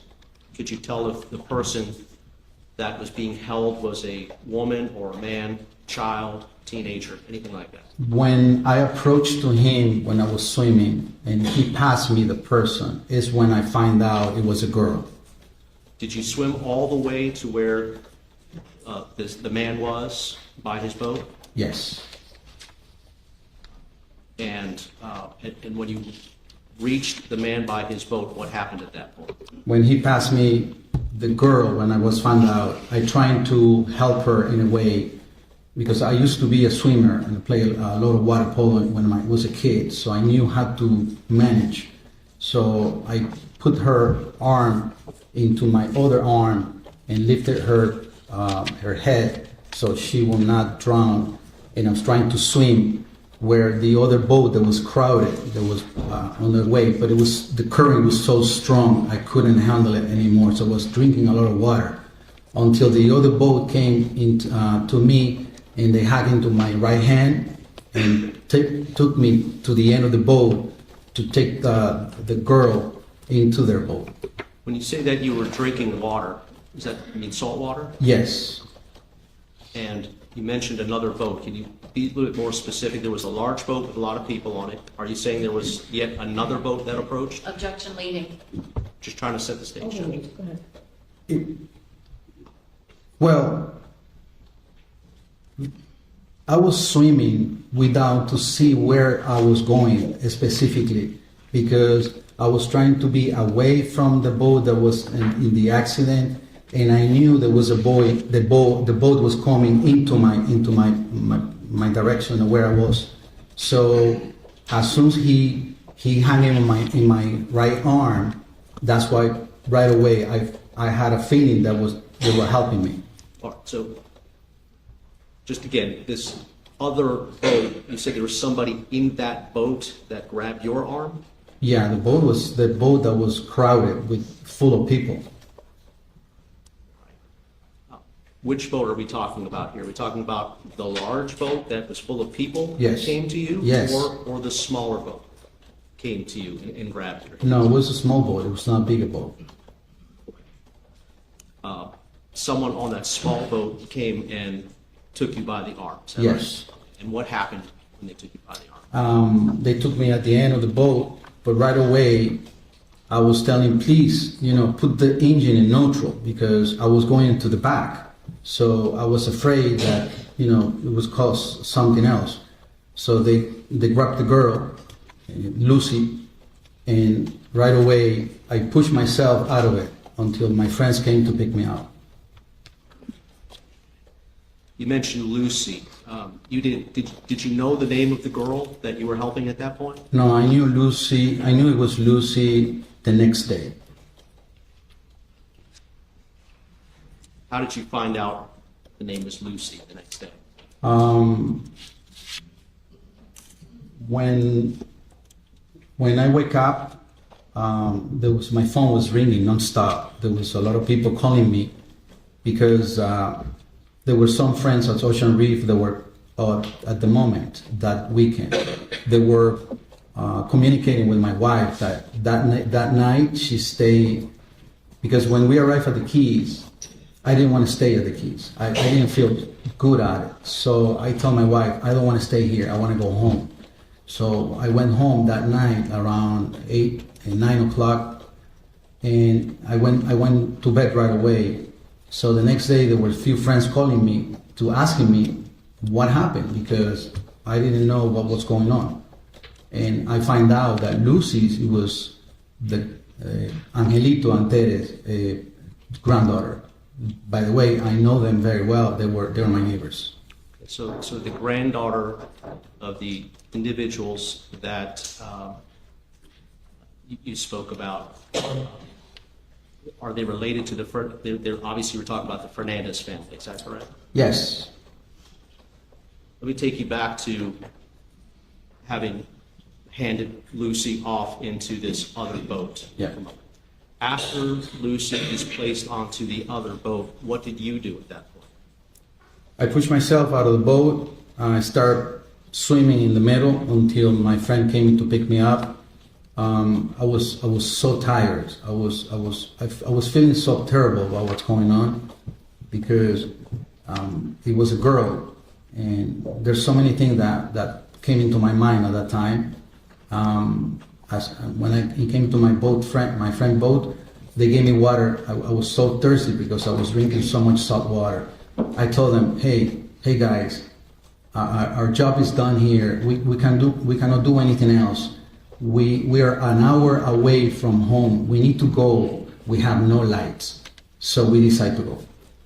So you left before police arrived to take any information? Yes, it was like around 5, 6, or 7 minutes past 7.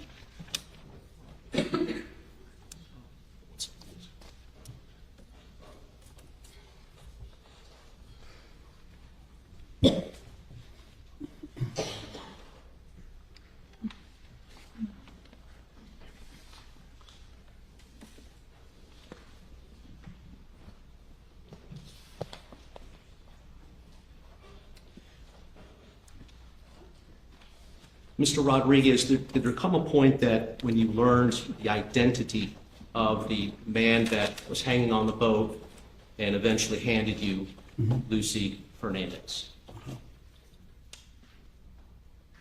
Did there come a time? Yes, the next day. Okay. And who was that person? Mr. George Pino. Other than seeing Mr. George Pino at the boat that day, did you see him at any other time since? No. Would you be able to recognize him if you saw him today, for example? Yes. Do you see him in this courtroom? Yes. Please point out and describe a piece of clothing that he's wearing. Yeah, he have a blue tie and a black tie, suit. Thank you, Mr.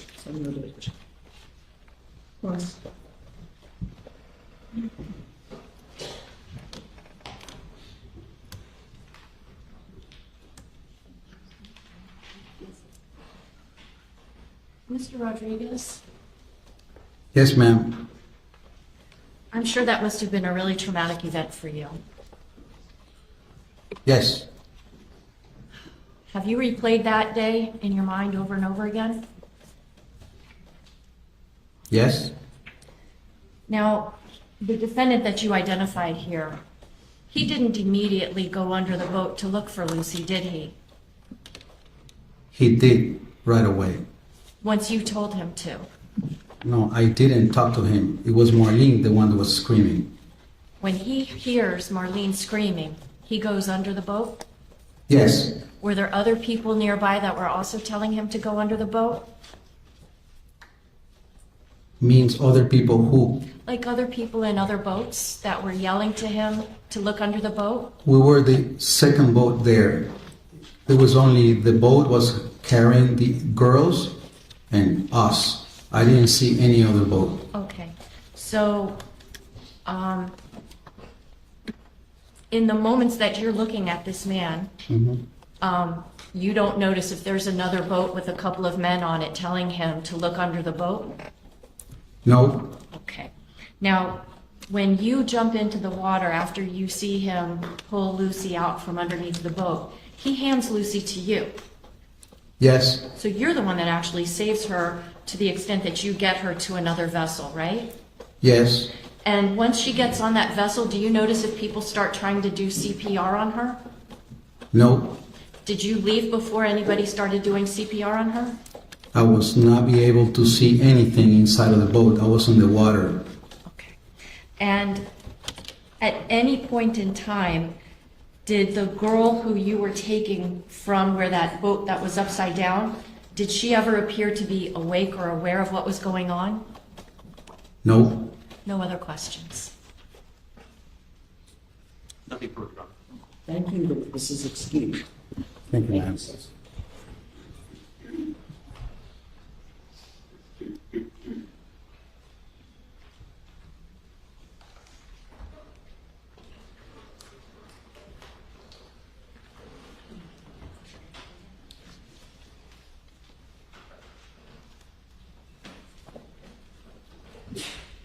Thanks.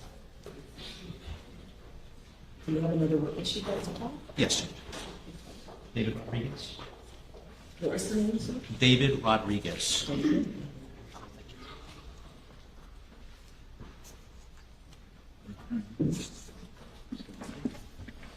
So, again, do you swear affirm testimony about to give you the truth, the whole truth, and nothing but the truth?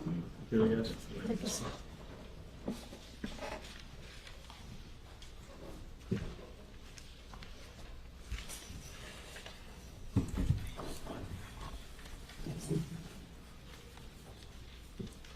So please keep your voice up. Microphone is this way, or is this way, so you have to keep your voice up. Okay, thank you. Good afternoon, sir. Please introduce yourself to the jury. My name is David Rodriguez. Mr. Rodriguez, you know that I'm Mark Shapiro and I represent George Pino. Is that right? I do. You and I, prior to today, have had some interaction in connection with this case, correct? Correct, yes. By the way, Mr. Rodriguez, did you happen to notice the gentleman that was walking out of the courtroom as you were walking in? I saw a gentleman going out, yeah. His last name is Rodriguez as well. Is there any familial relationship with that person? No. So just coincidence of the last names? Yeah. Mr. Rodriguez, are you a boater? I am. Would you consider yourself an avid boater? Yeah, I think I am. What type of, do you own a boat? Yes. Did you own a boat in September of 2022? Yes, Now, you have a cousin who owns a boat as well, is that correct? that is correct. And do you recall if you were actually on a boat during the Labor Day weekend in September of 2022? Yes, I was using my cousin's boat. Can you describe what your cousin's boat looks like, the make and model, if you know? It's a 30-foot Cobra Cat. It's a center console, twin engine. Do you recall what color it is? It's white. Does your cousin still own the boat? Yes. And do you know where your cousin stores or keeps that boat? At his house. In Miami? Yeah, Miami. On September 4th, 2022, do you recall being in the Upper Keys area, Key Largo area, Isla Mirada? Yes, Island Routing. What were you doing that day? I was in the sandbar. Was somebody with you? Yeah, a friend of mine. A young lady? Yes, correct. Do you recall approximately when you got to that sandbar that day, more or less? Probably like at 9 a.m. Now, being that you were on your cousin's boat, and that boat is kept at his house, how was it or where was it that you put his boat in the water? I launched the boat on Crandon Park Marina. Trailered it over there? That's correct. From Crandon Marina, you drove the boat to Isla Mirada. Yes. Do you recall approximately how long or how much time you spent at Isla Mirada that day? Since the morning that I was there, the whole day, probably to like 5:30. You recall what the conditions, the weather conditions and sea conditions were that day? It was like a very clear day, perfect seas, perfect day, basically. How would you describe the performance capabilities of your cousin's boat that you were on that day? It's like a high performance center console. It's pretty fast compared to regular boats.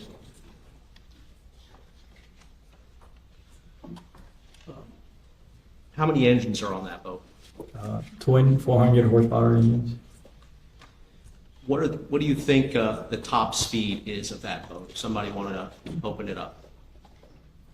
Probably 80s, the 80s. I realize it's your cousin's boat, but have you ever driven that boat at 80 miles per hour? I have, yes. Do you recall if on September 4th, 2022, at any time, you got anywhere near that speed? Not around that speed, but the 60s. So between Crandon Marina and your destination at Isla Mirada, at some point were you cruising in the 60 mile per hour range? Yeah, for a couple minutes maybe, and average speed 50 miles per hour, 55 miles per hour. Was there anything about the weather conditions that made it unsafe on that day with those conditions to drive at that speed? No, it was like a beautiful day, you know. May I approach your honor?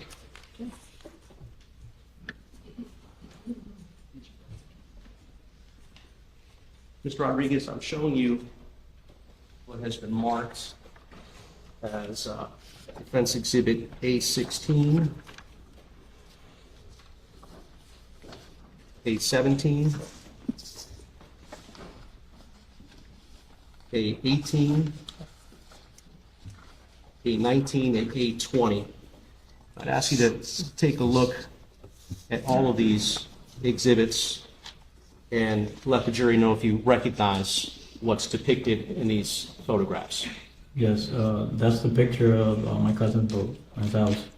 And is this the boat that we've been talking about this morning that you were on the day of September 4th? That is correct.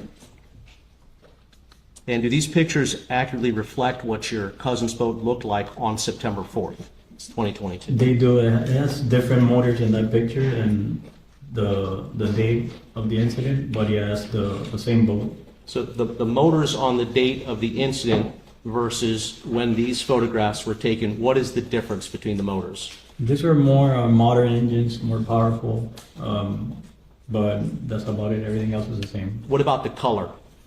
The color of the... Yes, these engines, the other engines were white and these were black.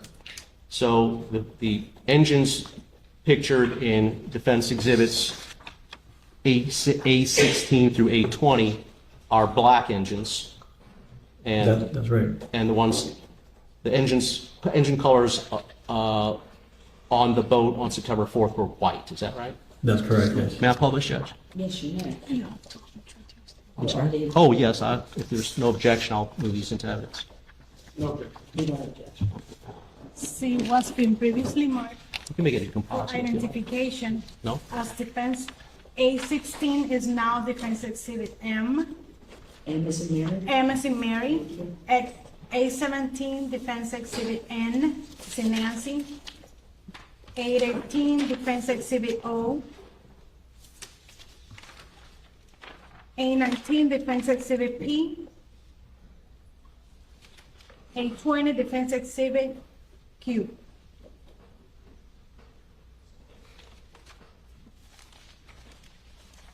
Thank you.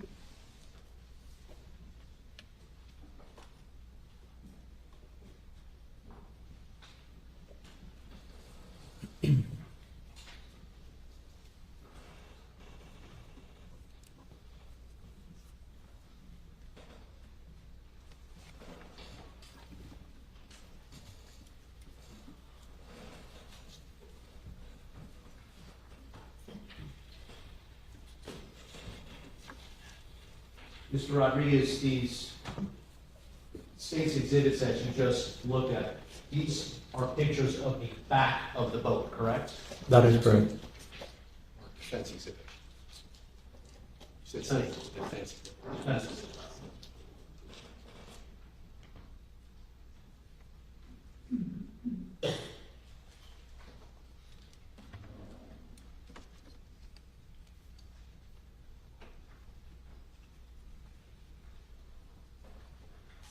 There's also one of these exhibits, Defense Exhibit Q, which give sort of a lengthwise view of the vessel, is that right? Yes.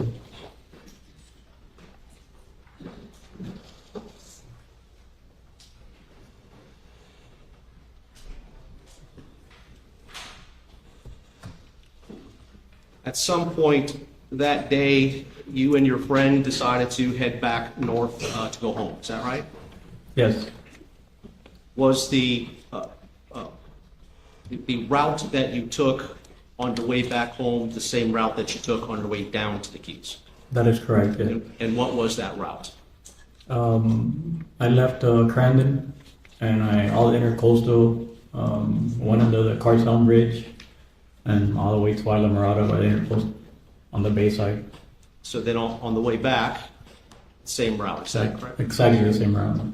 At some point, you start to near the area known as Cutter Bank, is that right? Correct. Were you coming, there is a channel at Cutter Bank, isn't there? That's yes, correct. At what point are you able to see the channel at Cutter Bank that day? Once you go into the Carson Bridge heading north, you can see it as probably 2 or 3 miles out, but you can see from far you can see, I guess it means I know the direction already, so I'm looking for it, but as you get close, it's not very visible from that length, but you can see it, yeah. Do you recall what speed you were cruising at while you were at Cart Sound? Probably like 55. Same speed that you were cruising at on the way down? Yes. More or less? Yes. And, pardon me, was there something that caught your attention before you reached the Cutter Bank channel? Yes, when I passed Carson and I was driving maybe 2 minutes after I passed Carson, 2 or 3 minutes, I saw the keel of the boat, the bottom of the boat from far away, and I figured somebody had capsized or had an accident, so I sped up to where the boat that I was looking at. So from 55 mile an hour cruising, more or less, you increased speed from that point? Yeah, I went like 70 after that. Were the conditions at that point of the day safe enough for you to cruise or drive your boat at 70 miles per hour? Yes, there were. Had the conditions not been safe enough to cruise at that speed, would you have done so? No, I would have not. So at 70 miles per hour, you are now heading toward the area where you see a keel of a boat, is that right? Yes. Did it appear, it seems obvious, that there was a capsized vessel? Is that what you were seeing? Yes. From your position, when you first saw the capsized vessel, you were unable to, were you able to see anybody in the water or around this capsized vessel? Not from the distance on. At some point, did you get close enough that you were able to see people in the water? Yes, when I approached, yeah. And in fact, were there people in the water as you approached? Yes. How many, roughly? There was mostly girls, teenage girls. In the moment I didn't know how many, but around 10, 11 girls. Did it appear to you, Mr. Rodriguez, that you had arrived within minutes of this accident having happened? I figured yes, because everybody was still swimming, and it was like chaos. Everybody was screaming, and so I figured I was fairly a couple minutes before it happened.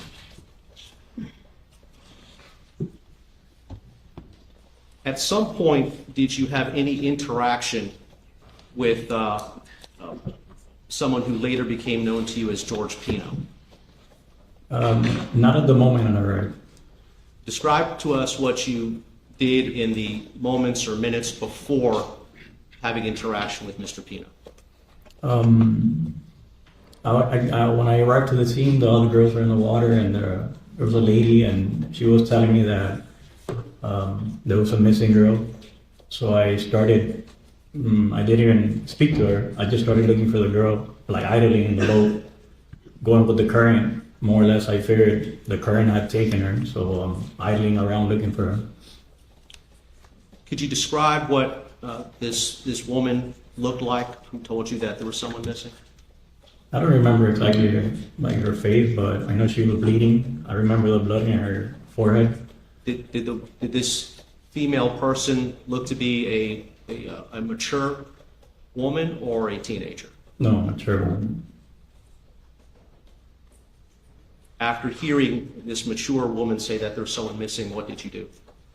I started idling in the boat, going in circles, going with the current, trying to spot the girl that was missing.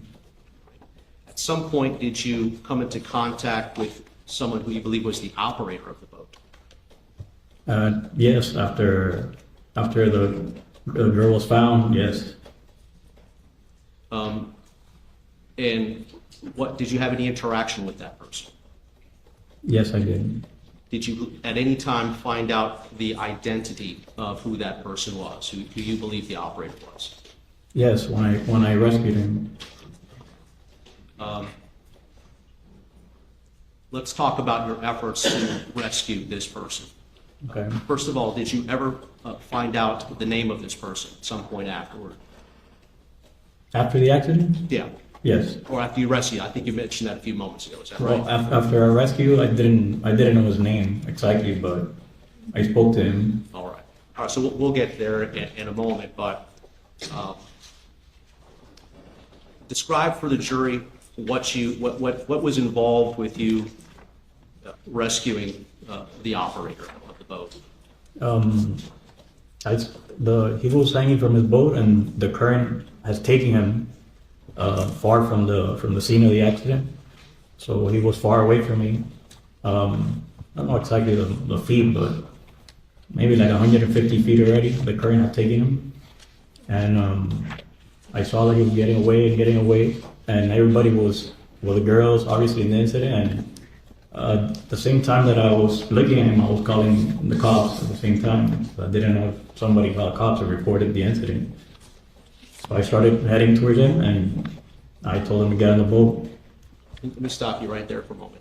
You mentioned a moment ago that this person was hanging from the boat. Can you describe a little bit more precisely what you mean by that? He was hanging, the boat was capsized, and he was hanging like from the gun of the boat, from the side of the boat, with his two hands like that. Was anyone else hanging onto the capsized boat as well? No. Just this individual, is that right? And you could tell that it was a male person? That's correct.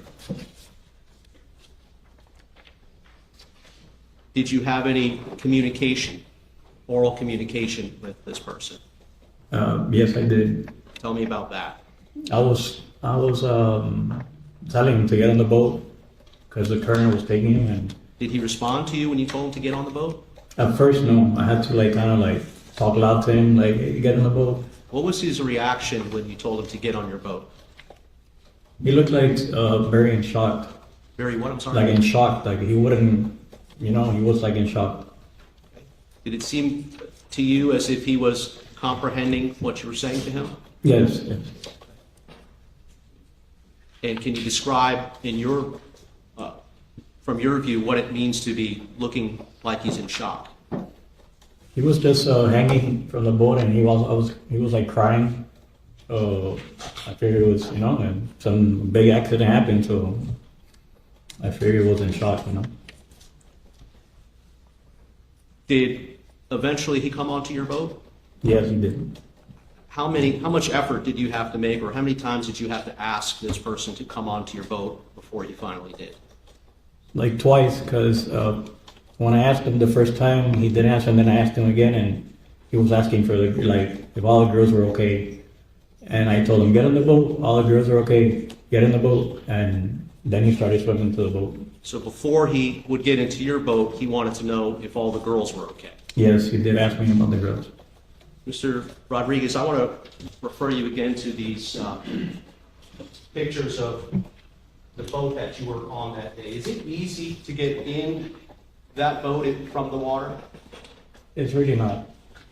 It's really not that easy to get on the boat. Your Honor, may Mr. Rodriguez step down for a moment? For a sec, thank you.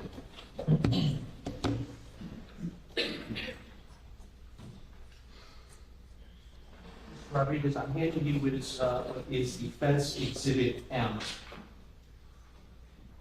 just to hold this up. You can use my pen as a pointer if you'd like. What I want to ask you is if you can orientate the jury a little bit to the configuration of the back portion of your cousin's boat. First of all, these are the two engines I'm pointing at, two black. That's pretty obvious, right? Can you tell me what this steel-looking bar is and what it does? This is a tie bar, so that's the top of the motor is steer evenly. So one motor is a steer more than the other when you're turning at high speed. When the boat is in the water, does this tie bar remain above the water or does it go below the water? No, it remains like the water, like 6 inches above the water. So while this boat is floating in the water and it's still, there's 6 inches between the surface of the water and this steel bar, is that correct? That is correct. I presume the steel bar is not flexible in any way, is that correct? No, it's a full stainless steel solid bar. Now does your cousin's boat have an entrance ladder or an entrance ramp? This will be a little platform here at the entrance. Okay, I'm going to show you a larger picture. This is Defense Exhibit Defense Exhibit M that we've been looking at. And now I'm going to show you Defense Exhibit N, which is a little bit of a closer shot. Is that right? Yes, right. And still closer, I'm going to show you what is Defense Exhibit O. And that's probably the closer shot even of this entrance ramp. Is that right? That's correct. All right. So is there any way to get on your cousin's boat other than using this ladder, this ramp? No, that's the entry point of the boat. Now there is a device under the what would you describe that as? A Swim platform. swim platform. So there's a device under the swim platform. Is that right? Correct. Is that movable at all? This, yes, this is, you push it down with your hand, with your foot, you get it on it, and automatically it retreats back once you climb into the swim platform. So let me show you what is in evidence as Defense Exhibit P, as compared to Defense Exhibit O. And please describe for the jury what we are seeing in Defense Exhibit P. The swim platform has this little step on the bottom, similar to, you're not familiar with it, just, so you put your foot on it, and you press on it, and you step down, and automatically retreat back into this position once you let go. Now, when an individual wants to get onto your cousin's boat, they would have to do so from the rear portion of the boat, correct? That's correct. Where the engines are, Correct. where the tie bar is between the two engines, correct? Right. Is that right? That's correct.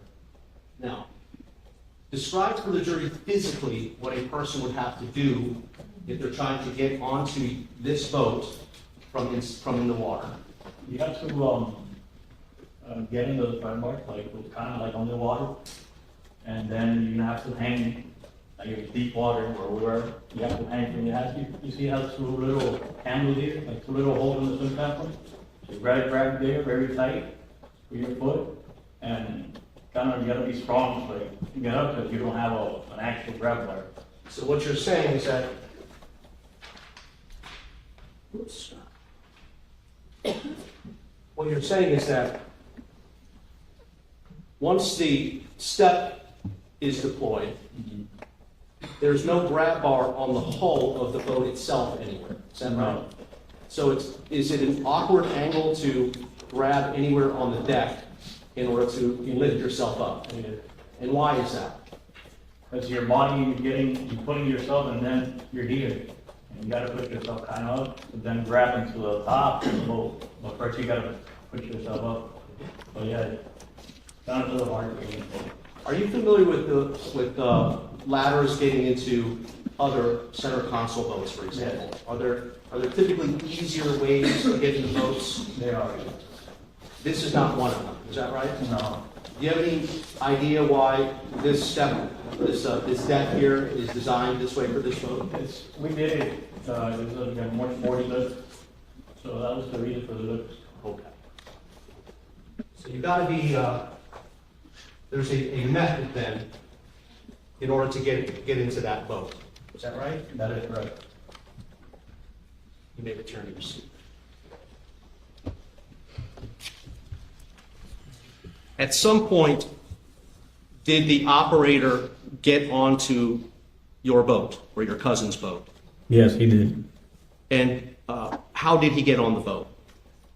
He got on by the SWIFT platform that we're talking about. And he did it in the manner in which you've just described for the jury? Yes, he did.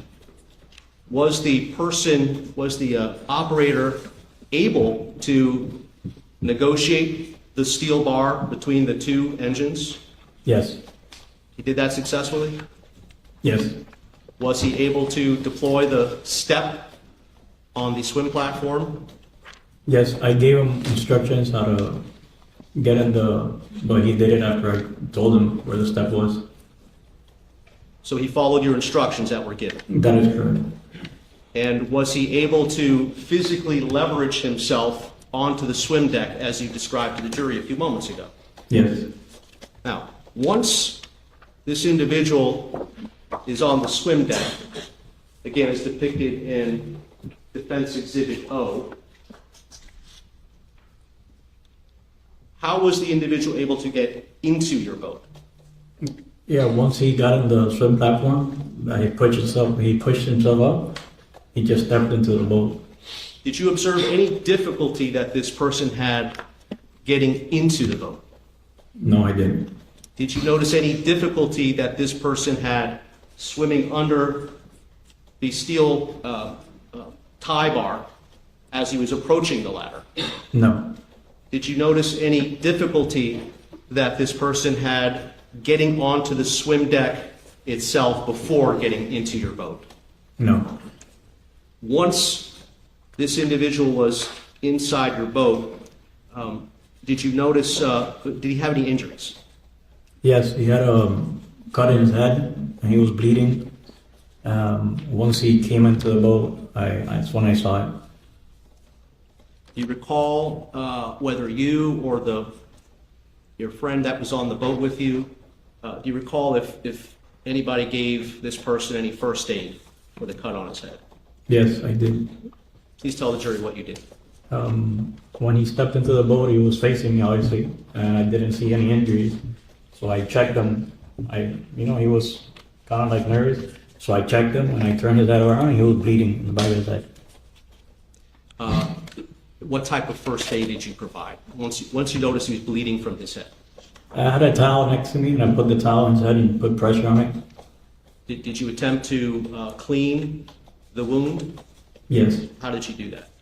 I put pressure in the towel and cleaned it and took the towel to look again and then he was bleeding, so I hold the towel there and I hold it for him there.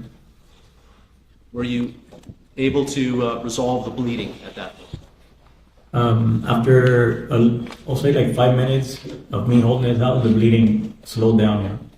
Yeah. Mr. Rodriguez, did you have any preconceived notions as to how this accident might have happened before the individual got onto your boat? I figured they had hit the piping, but that was about it. Yeah. Did you have in your mind why this operator might have hit the pilot? Normally when that happens is somebody's impaired or drinking or that type of things comes to your head, That's my thing. That's what I thought. That's what you thought at the time? Yes.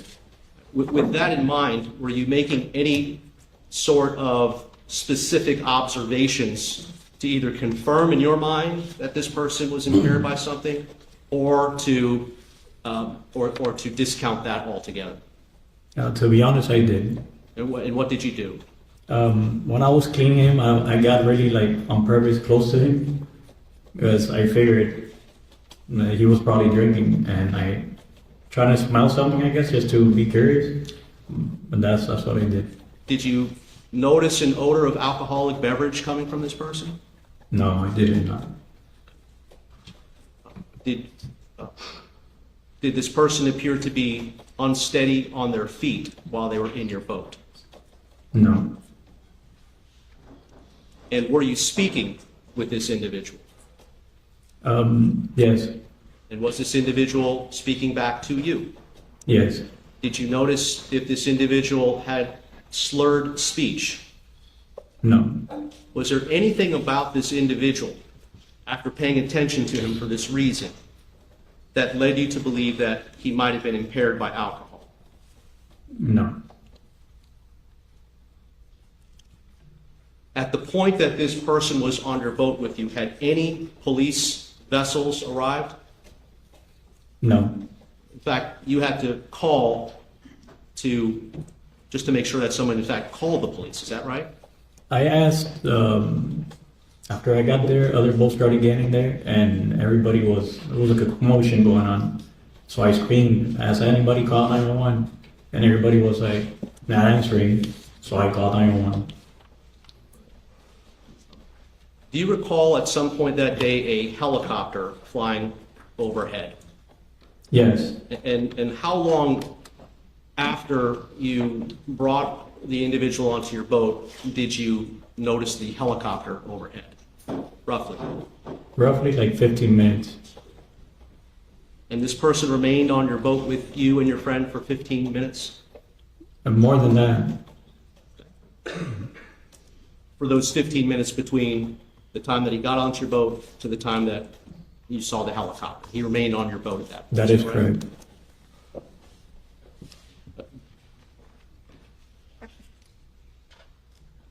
Do you recall taking any videotape of this person while he was on your boat? Yes.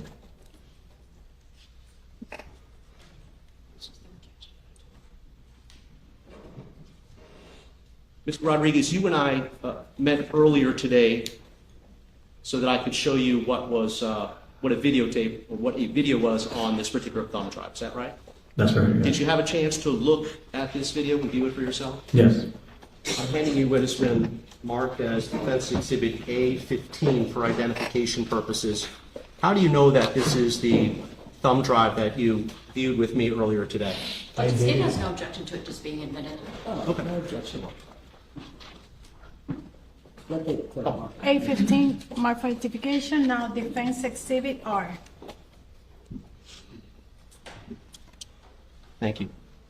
I'm going to get this queued up if that's all right, Your Honor.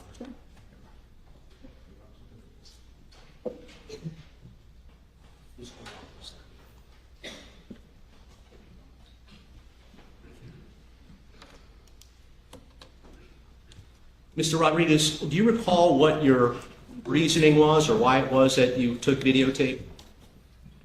I just took the video because the helicopter was like on top of the boat. And I took a short video. I didn't want to on the phone. This was with your iPhone? That's correct. I'm assuming it's an iPhone. Was it an iPhone? It was. All right. If you wouldn't mind stepping down for a moment. How long is this video, more or less? 6 seconds or something. Come on over here. Whenever you're ready, Rose.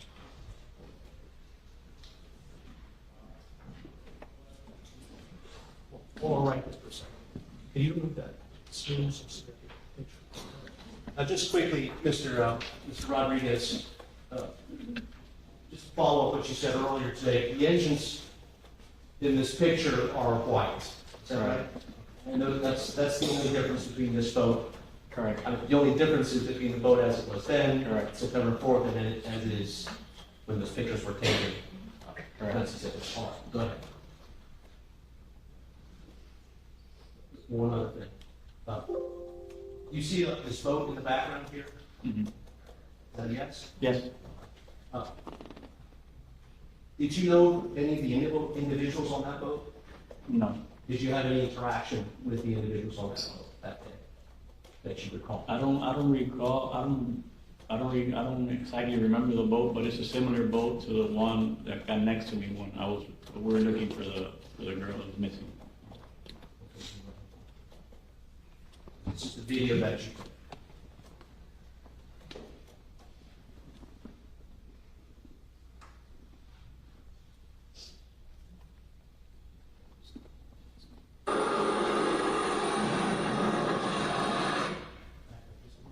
That was a quick video, wasn't it? Yeah. Play one.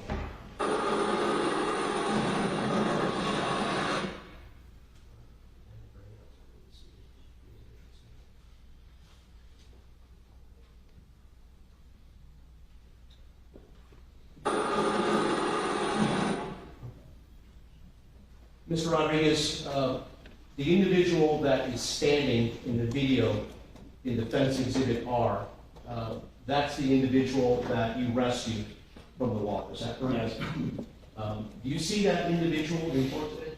Yes. And will you please identify him? Gentlemen. Gentleman in a blue suit with a blue tie? That is correct. We'll stipulate that's George Pino, Your Honor. So identified. So, this is Mr. Pino, of course.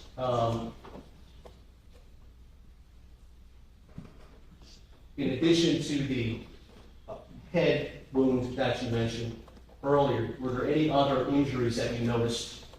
That was the biggest injury that I noticed. If you see in the picture, you can see like a hump in that there. Why don't you show their Right here. You can see kind of white. You can see like the hair was, when I was behind him, you can see the cut there. He had that big bump in that. So there was a large bump? Yes. On his head? Were you able to see into the laceration itself, into the cut itself? No, I put the towel and hold the blood, but I could see it was a decent sized cut, yeah. Okay. All right,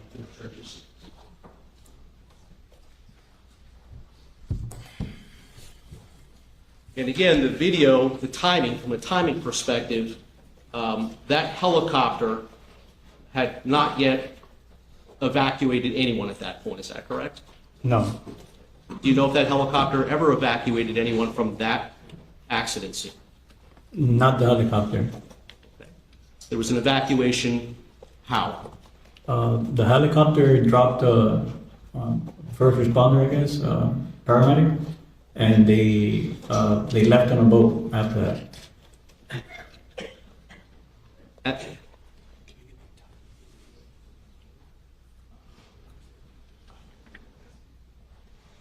Mr. Rodriguez, is there a timestamp on that video that we just saw? I will have to look at my phone or find the video.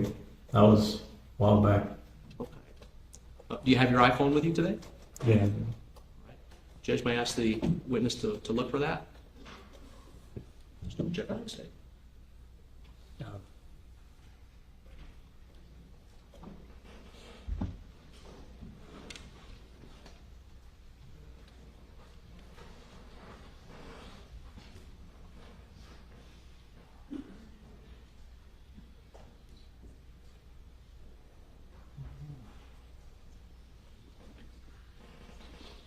I have a lot of pictures from that time. Let me see if I can find those.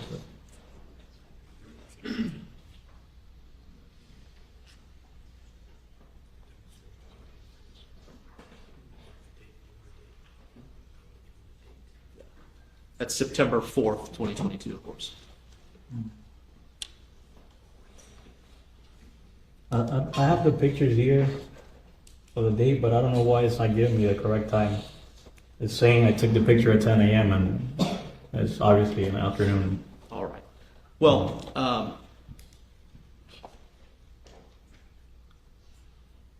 Oh, I found another picture has the time on it. what does the time say? This picture says when I went to rescue him. A picture that I have, it says 7:04, but I don't see the time on the helicopter review. All right, so if that's all around the general time frame that you rescued Mr. Pino from the water, we're talking about 7:04. I'm sorry, I found the video. It's 7:14. 7:14. Yeah. Now, that video at 7:14, Mr. Pino had already been on your boat for 15 minutes, I think you said. Is that right? Yes. All right, so the photo, the picture that you just mentioned, that is timestamp 7:04, that probably is closer in time to when you actually rescued Mr. Pino from the water, correct? Objection pleading. Rephrase your question. Sure. Can you give an estimate based on viewing the pictures that you just looked at as to what the time was when Mr. Pino got onto your boat? Well, now I saw the time, but in the moment I'm not keeping track of the time. But after I took that picture of him in the water, like before I rescued him, like 2 minutes after he was on the boat. All right. You mentioned 7:04. Does that sound right? That's Yes. what the picture says anyway. Yes.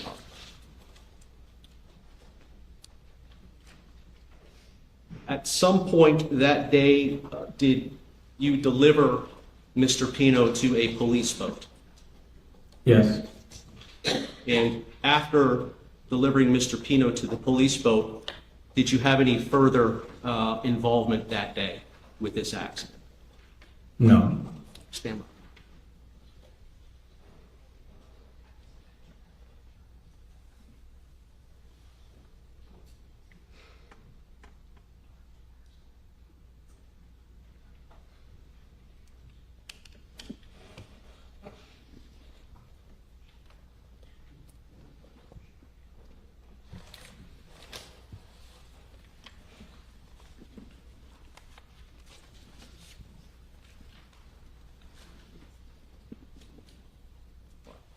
Let's just get this back.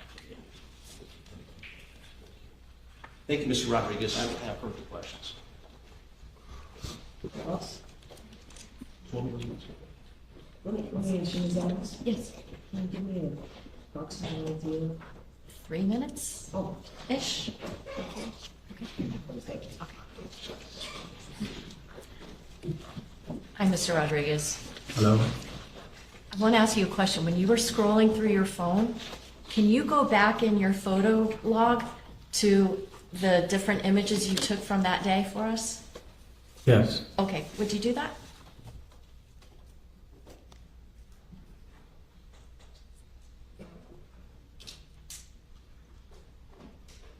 Yeah, I have like 3 pictures. Okay. Do you mind if I look? No, not at all. Okay. You see Mr. Pino? Okay. You got to keep your voice up. I'm sorry. I know I'm close to you, but You can see in the picture Mr. Pino Okay. hanging from the boat. all right. What else do you have?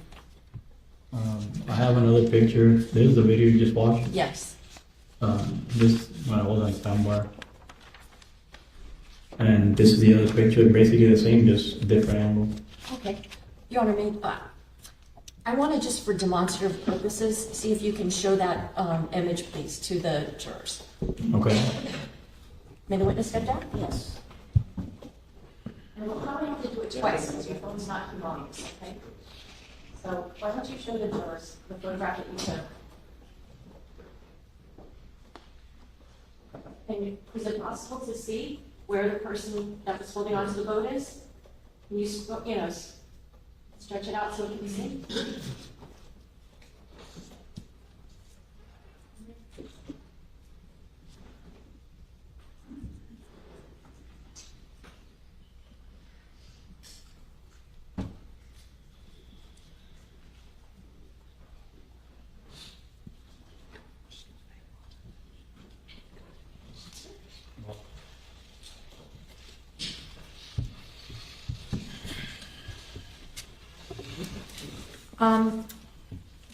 When you first see something in the distance that lets you think, oh my goodness, there's maybe an emergency there, about how long does it take you to get from where you are to the scene of that emergency?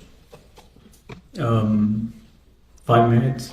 Okay, so from 5 minutes away, you were able to see signs of people being in distress, right? Yeah. And you wanted to get there as quickly as you could because you wanted to help. That is correct. Now, even though you were going pretty fast, you weren't even going at the top speed that your cousin's boat could go at that time, were you? Almost. Close to it. Yeah. Because you wanted to help somebody. That's correct. You weren't going there because you wanted to go have a dinner party, were you? No, And you didn't crash in anything on the way getting to help somebody, did you? no. Okay, nothing else. Nothing further, Judge? Nothing Oh, further. very well. Thank you. Thank sir. you. You're excused.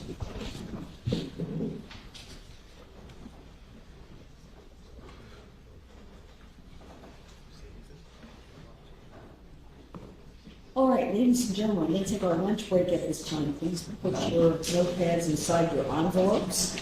We're going to be having lunch until 2:15. 2:15, it's 5 minutes to 1 right now, 2:15. We'll return to the jury room on the 7th floor after lunch. Please do not discuss this case with each other. Ladies and gentlemen, please. Or with anyone else. Please, no research or investigation. If you see any of us outside of this courtroom, we're going to ignore you. If you have any issues or concerns, please bring them to Renee's attention. Reminding everyone in the courtroom, anyone wearing a juror badge, please stay away from. And if you're discussing the case, please find a quiet, private place to have those conversations.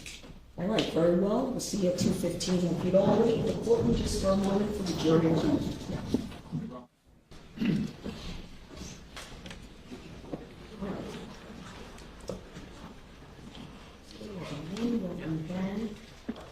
Mr. Defense, before I bring the jury in, can I give you a line? We have some other witnesses. Yes, Judge. Our next witness would be Mrs. Pino, Sept Pino. Okay, You think that'll take us to the end of the day? okay, I think, yeah.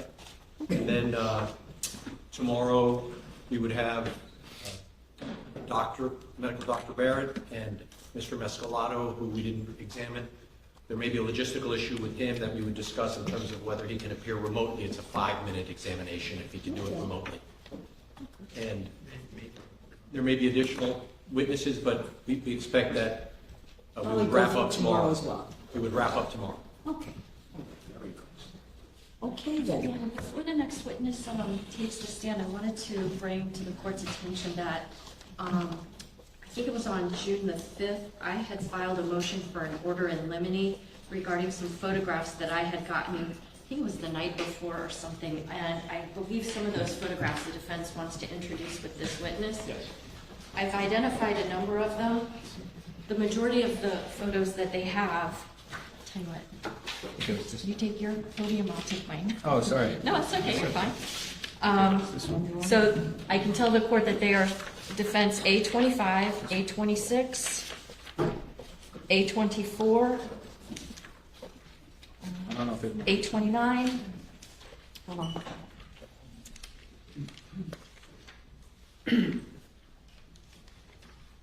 A30 and A31. These were photographs that were mentioned in the state's motion for an order in limine. I think when they were provided to the state, they were provided with a share file that was listed as something along the lines of quote-unquote context photos. Okay. Whether that, I mean, not that that's really relevant, but I think that's what the defense is using them for, and I don't think that they're relevant. 2 of those are day of photos? Did you mean to include those? No, The day of, there's 2 there. no, I didn't, I'm not sure if you need that. that's not the On day to of. which one Those are do day you of? have an objection to? This is the day of? If so, yeah. Or the same picture? You want 2 of the same? That's a little different. That's okay. Might not be. And then that one. The last one there. With the clown. Oh, yeah. So these, I don't think he meant these. Let me just double check. Because they're a bathing suit? Yep, yep, yep.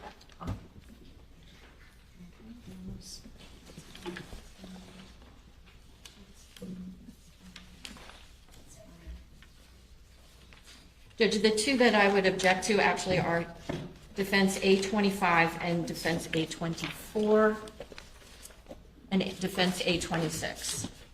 So there's 3 of them that Yes, you have Judge. an objection to. Yes.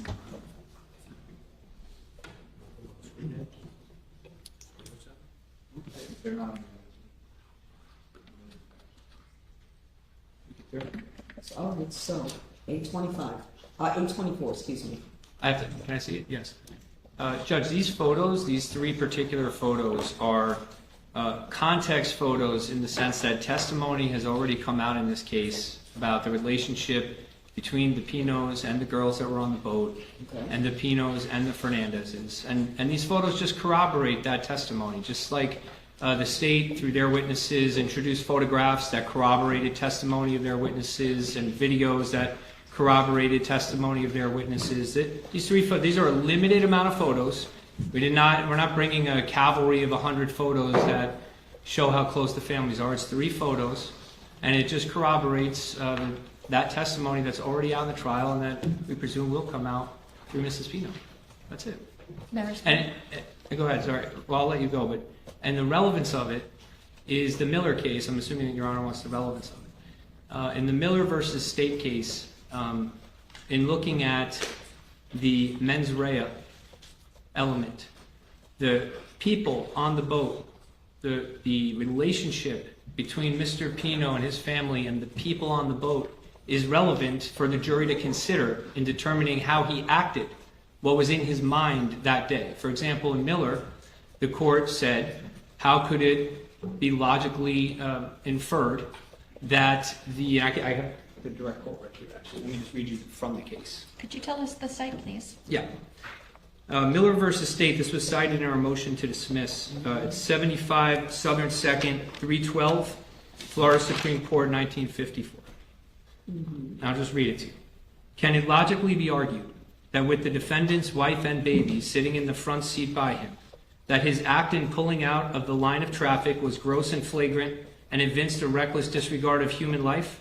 If any inference may be drawn from the conduct, it must be an inference that the act was the result of a momentary lapse of memory, inattention, or mistake of judgment, for the simple reason the defendant knew that such an act would place in jeopardy not only his life, but the life of his wife and his own flesh and blood sitting beside him on the front seat.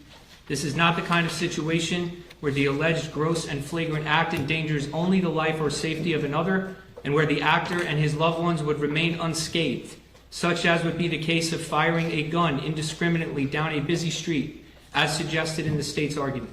When considered in the light of every fact which was before the jury, the inferences attempted to be drawn by the state, and upon which their entire argument for affirmance rests are unreasonable, illogical, and do not naturally flow from such evidence. That's it. The point is that the relationship, who these people were on this boat, Mr. Pino's actions that day, in the context of who the people are on the boat, is important for the jury to know and to understand how close these families were. That's why it's relevant. Go ahead. Thank you. The state introduced photographs to corroborate information that was part of the elements of the offense. The defense hasn't really explained, other than to say that these are photographs that show that there was a close relationship. I don't see how the close relationship has any bearing on the elements of this offense. What occurred that day? Mm-hmm. I'm trying to understand what relationship do these photographs have to corroborate the testimony about what happened that day? Well, it corroborates Mr. Fernandez's own testimony that he's known Ceci Pino his whole life, right? And it gives the jury an image of how close these families were. And all of the girls on the boat, Mrs. Pino's on the boat, George is driving the boat, Mr. Pino is driving the boat. So knowing who all those people are is a factor, and their relationship to Mr. Pino is a factor that the jury should consider when they're assessing, did he intentionally, consciously disregard a danger that he knew existed? Would he do that? Is that something that he would do, considering the relationship between the girls on the boat and him? Is that something that the jury, that is something that the jury should consider, and they should have that for context? I would just say, Judge, that once again, it feels like the defense is defending against charges that are not filed against Mr. Pino. There's no allegation he deliberately ran into the channel marker the allegations are that he took a course of action intentionally, that the ultimate result was unintentional, but he intentionally was the one who was navigating the vessel, choosing what speed at which to operate that vessel. So I don't understand how this relates to an argument that, well, he wouldn't intentionally try to harm his family or his friends or children of his friends. Yeah, I'm not seeing it with these photos. I don't see the connection to either corroborating, testimony. At that time, I mean, you have a photograph here. I don't know who all these people are. These are the Fernandez family and the Pino family in the photo? Yes, Judge. Okay. That's right.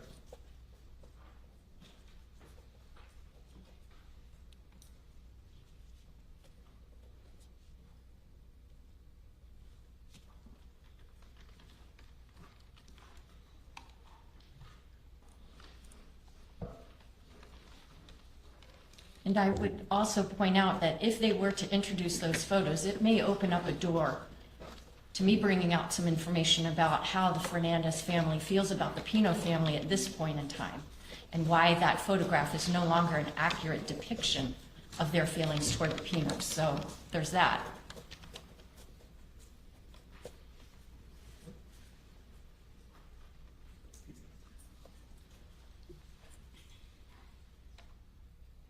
Have you considered?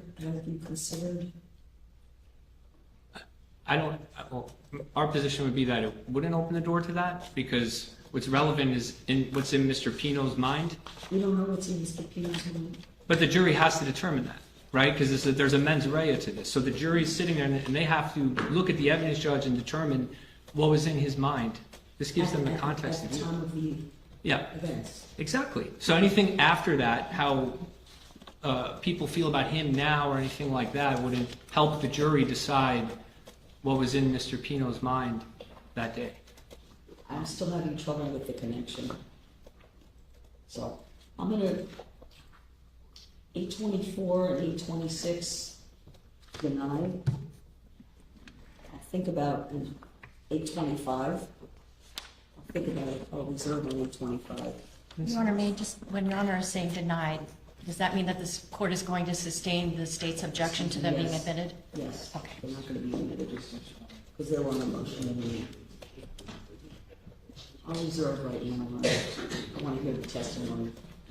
Judge, just to be clear, I'm sorry, 824 is just a picture of a previous boat trip with some of the girls on the boat. Your Honor is not allowing that in? No. Your Honor, may I inquire which exhibit number is the one you're holding, please? This is 825. I'll reserve on 825.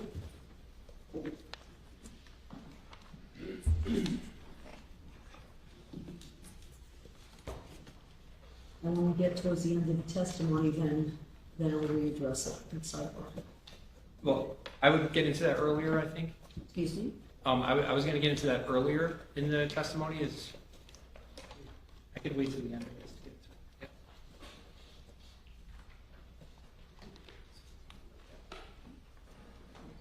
That's it? From the state, yes, Your Honor. Okay.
All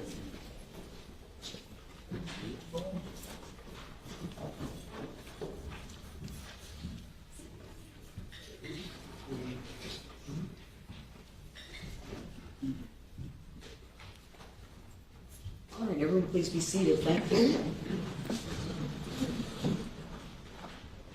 All right, defense. Next witness, please. Defense calls Cecilia Pino.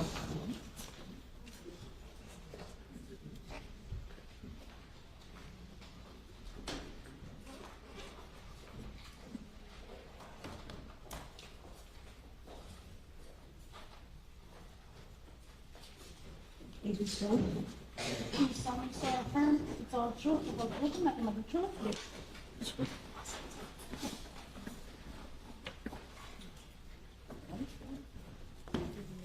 Please have a seat. Thank you. And keep your voice nice and low into the microphone, even though it's in one direction and the majority's in the other direction. Okay. Can I move this together? So I'm going to unplug anything. No, we're good. Okay. Very good. Good afternoon, Mrs. Pino. Good afternoon. My name is Ed Armelino. I represent your husband, George Pino. You've met me before? Yes. We've discussed this case before? Yes. Last week, you testified in front of the jury, correct? Yes. Was that the first time that you've ever testified in a trial? Yes. Is it safe to say you're nervous? Yes. So let's start easy. Can you please turn to the jury and tell them your name? My name is Cecilia Pino. And how old are you? I'm 51. How long have you been married? We've been married for 25 years. And who are you married to? George Pino. Can you point to George in the courtroom and identify him by an article of clothing? He's wearing a black suit and a white shirt and blue tie. Do you need water or tissue? No. Okay. What do you do for work? I work at my husband's company. I'm in charge of marketing and social media and event planning. So what's the name of your husband's company? State Street Realty. Did you go to college? I did. Where'd you go? I went to the University of Florida and I graduated with the marketing degree. And do you do marketing now for your husband's company? Yes. Prior to working for your husband's company, did you have other jobs? I did. I worked in retail. I worked in public relations in a public relations company. I worked in pharmaceutical sales. And then eventually, how did you come to work for his company? When he started the company, I wanted to help him, and I had a public relations and marketing background, so that is what I do for the company. I send out press releases, work on the Instagram and social media and marketing, and any events I help coordinate. Do you and George have any children? We do. We have 2 daughters, And what are their names? Carolina and Cecilia. And when were they born? Carolina was born in 2003, and Ceci was born in 2004.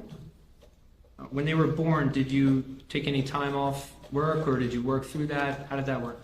I did. I was in pharmaceutical sales at the time, and my husband and I decided that I would stay home and raise my girls. Did you, as they grew up, were you involved heavily in the schools? Yes. Both my girls went to Epiphany School, which is also where George and I went. And I was very involved in the school. I've always been involved in their schools, whether it's as a room mom, the mom when they play soccer, like in charge of the team mom. They eventually went to a different school, and I was a mentor liaison there, which coordinated when new families would come. I would help connect those families to existing families, and I was involved there and in their extracurricular that they did for the school. I helped. They called me there the soccer mom as well. You said you were a room mom. What does that mean? Room mom is And like each class has a parent, a room parent, it can be a dad as well. And you help the teacher coordinate if there's activities, or you're the liaison between the teacher and the parent. So as a room mom, did you become familiar with any of the students that were in the class? Yes, And were any of those students friendly with your daughter? yes, Do you remember at Epiphany any of the girls who you were a room mom for that class? yes. My girls have had a lot of their friends have been lifelong friends from their days at Epiphany and high school too. And we'll get there, but eventually on September 4th, 2022, there was a boating accident, right? Yes, And how many girls were on the boat that were friends with your daughter? there were 11 girls on the boat, and so Ceci has had a relationship. My daughters from Epiphany, when they started in pre-K 4, with most of these girls. Katy, Claudia, Lucy, Natalia, Carolina, they all went to Epiphany together. And when they went to Epiphany from that young age, did they come over your house a lot too? Yes, And when they would come over, would Mr. Pino be there too? yes, Did Mr. Pino know those girls? yes, we have known those girls, and we've loved those girls since they were little. And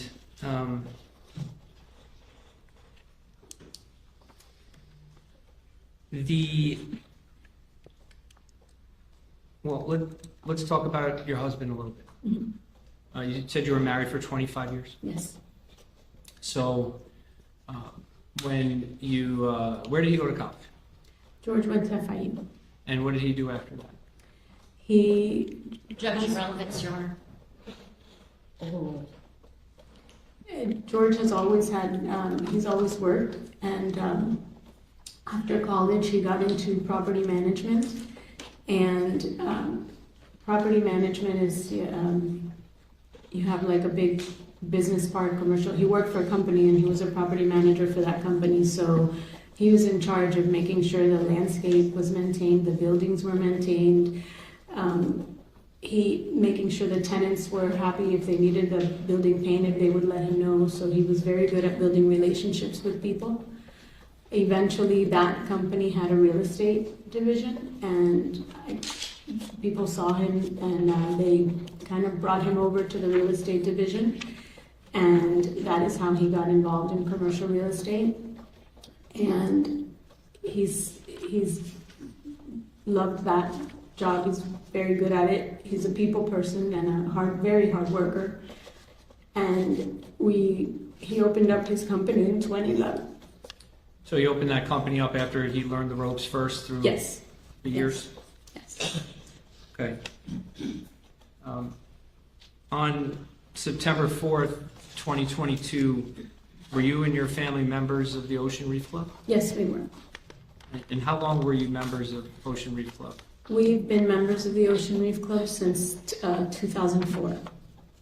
You were what's called social members, right? Yes, we were social members, and we would spend a lot of our summers there.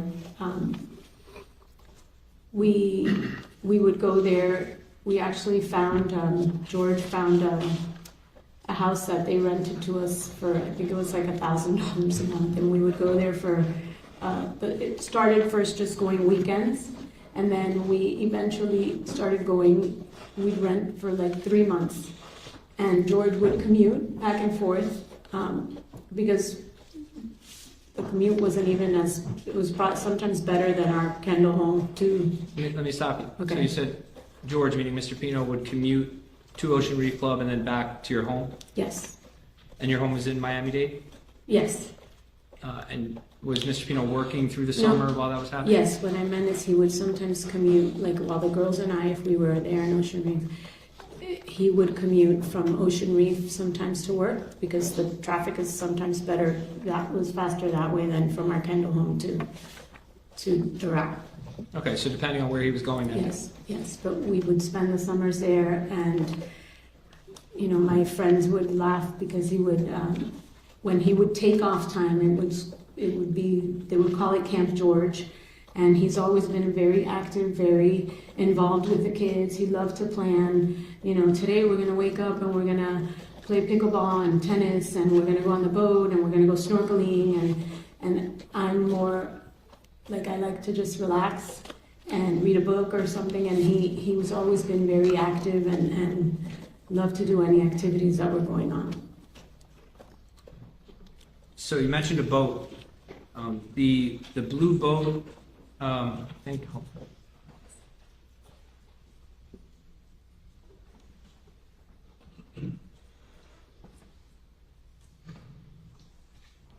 The big one.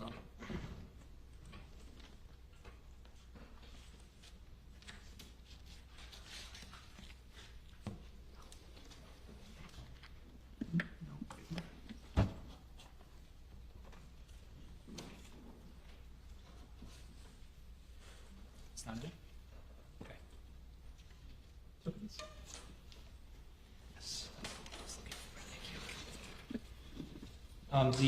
Showing the witness, what's been marked as for ID, as Exhibit 1H. Just for reference, this boat is the boat that was in the accident on September 4th, 2022? Yes. Okay, so prior to this boat, did you and your family own another boat? Yes, we did. It was a yellow boat. No, just demonstrative. The other boat that you owned previously, what kind of boat was it? It was a yellow robalo as well.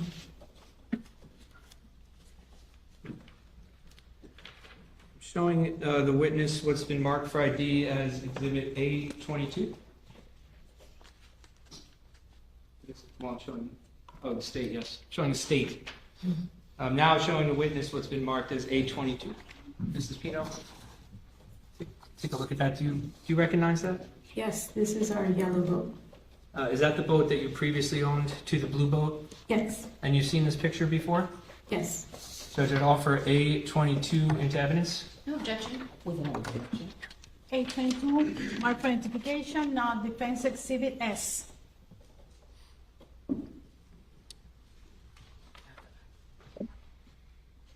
Just can the witness step down? Sure. Mrs. Pino, if you can join me over here. Just let's keep your voice up now. Okay. Thank you. So I'm publishing Exhibit S now for the jurors. Mrs. Pino, you can kind of step here so you can see. Do you see numbers here on the engine? Yes. What are the numbers there? 225. Do you know what that means? The motors have 225 horsepower. Okay.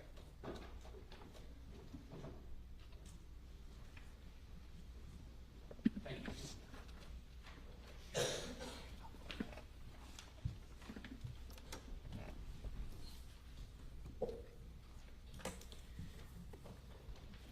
So as members of Ocean Reef Club, you had that boat at Ocean Reef Club? Yes.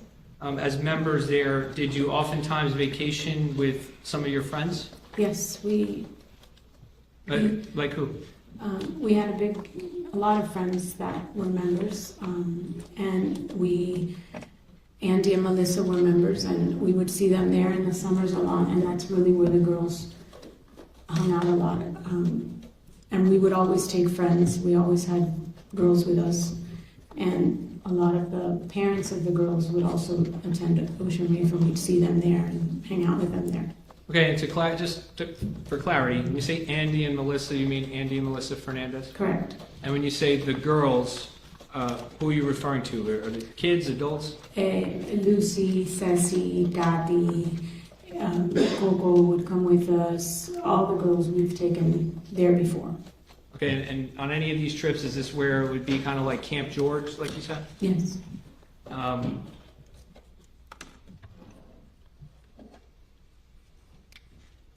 So, how long have you personally known Andy Fernandez? Andy and I were friends since Epiphany, and when we both attended. I know it's hard. But I couldn't hear you, I don't know. I'm sorry. Take a second. He and I went to elementary school together in Epiphany. In Epiphany, right? Yes, Epiphany School. And how would you characterize your friendship from that point forward? He was my best friend. Did he know Mr. Pino that long? No. When did he meet Mr. Pino? I believe Andy and George got to know each other after I started dating George. Some of the other boys that I was friends with knew George from family. They had known each other since they were little. And were your families close, meaning your family and the Fernandez family, when you were little? Well, my mother was the secretary at Epiphany School, so his parents knew my parents like that.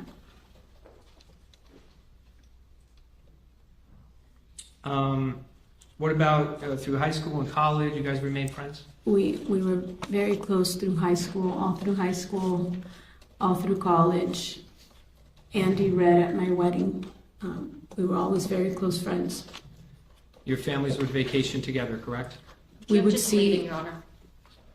Would your families vacation together? each other at Ocean Reef in the summers and hang out together. Okay.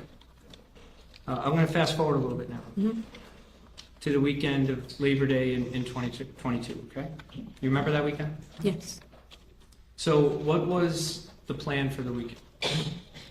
We were celebrating my daughter's birthday, and we were going to have some girls. We had rented a house, and they were going to stay with us, and we were going to go have a day of activities, and then end it with a party, a dinner at a place called The Point. Before that, though, on Saturday, did you host any kind of party or dinner at your house? Saturday, the girls had the night before, they were at a Columbus Beach Bash party. So I drove from Ocean Reef because I was there. I drove down, I met them at my house. We drove to Ocean Reef. And then that night, we went to, I had made lasagna, and we had a dinner party at my house with the girls and the boys. And how many people attended the party? Around 20. Did you cook for everybody? Lasagna? Yes. So, in the house that you rented for that weekend, you had girls staying there? Yes. How many girls do you remember? Saturday night, there was about, it was 9 girls stayed at the house because one of the girls stayed with her parents that evening, and 2 of the girls showed up on Sunday. So, you had, how many girls did you say? 9. 9 girls, and you and Mr. Pino, that's 11, right? Yes. So how did you get to 20 people at the party? We had the boys, the group of boys. It was about 6 or 7 boys that came, and there was 2 other couples with us. Okay, and they were there that weekend as well to Yes. celebrate? Yes. So let's turn now to Sunday. How did the day start? We woke up and we watched a virtual mass, and with whoever woke up, and we went to play pickleball. George had arranged like a little pickleball tournament with the girls and the boys and the adults. Well, let me stop. You said you had a virtual mass. What does that mean? You watch mass on the computer versus going out to Key Largo. And who watched it? I believe it was George and myself, Ceci, Sarah and Andrea had already gotten there. I think Claudia and Pao. So a few of the people there. Yes. And then after that ended, what did you guys do? We went to the pickleball courts, and George had arranged a pickleball tournament with the boys and some of the parents as well. So the pickleball tournament, you said with the boys. Do you mean including the boys or only the boys? Including the boys. It was the girls, the boys, they all played. And some of the adults were there? Yes. Okay, so now we know pickleball tournament happens. Was that successful? Yeah. Everyone have fun? Yes. And after that, what happened next? Then we went back to the house, everyone changed, and we had lunch and we left on the boat. Now, was the plan that the girls would go with George on the boat? Yes, Were there enough seats on the boat for every girl to sit? yes. Did you, do you know where you guys were intending to go? Elliott Key, And what were you going to do there? anchor, hang out.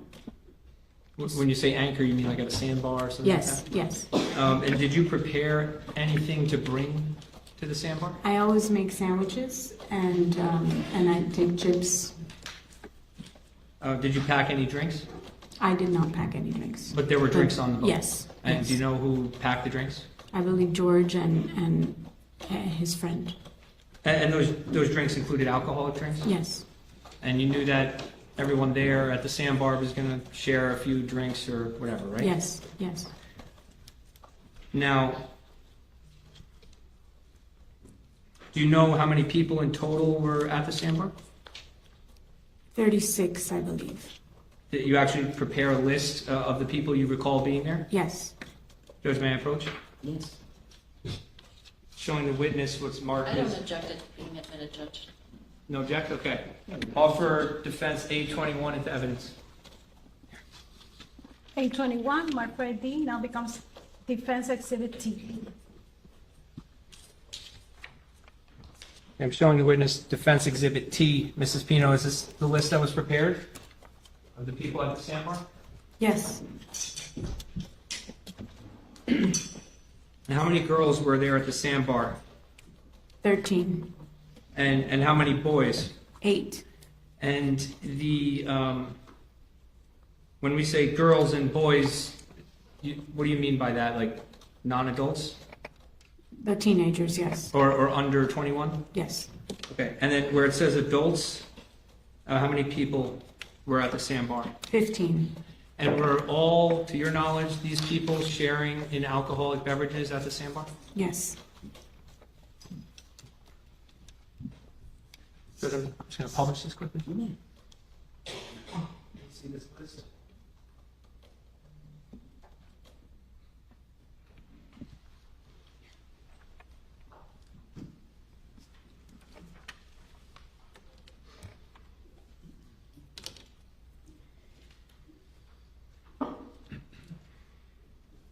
The 15 adults included you and George, correct? Correct. So it wasn't 15 plus you two, it included you? Right.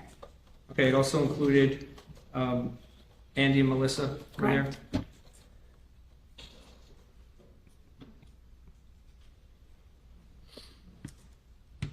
Now,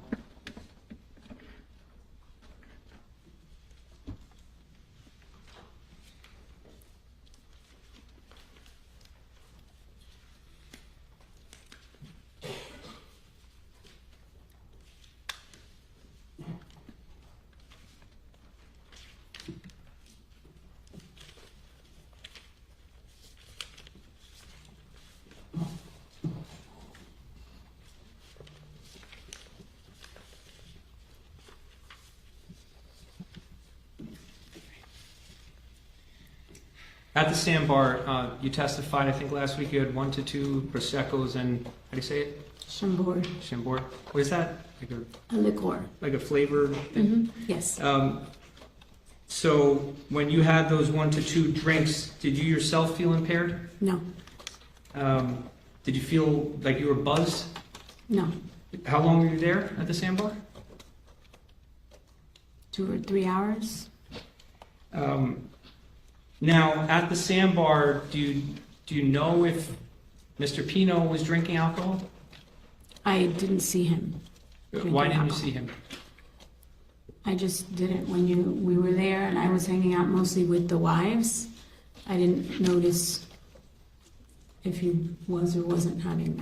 I honestly don't remember or I didn't see him. All right, so you, when you say you didn't see him, did you physically see him? Yes, he was there.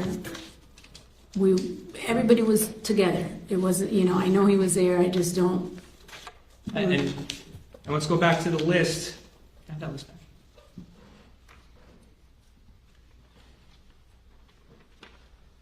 Of the 15 adults approaching the witness with defense exhibit T, when you say it was talking to the wives, how many wives are there that you were hanging out with?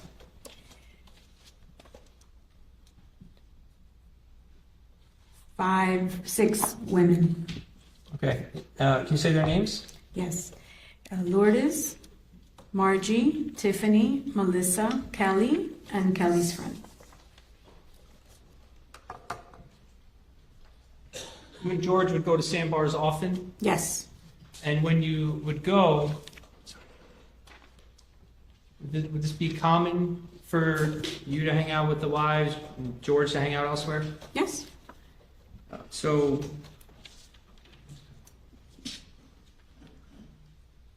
but you know now that Mr. Pino told the police that he had 2 beers after this accident occurred, right? Yes. Would that be something that would be common for him to do at a sandbar? Yes. And you've been married to him for 25 years? Yes. You've observed him have 2 beers over a couple of hours? Yes.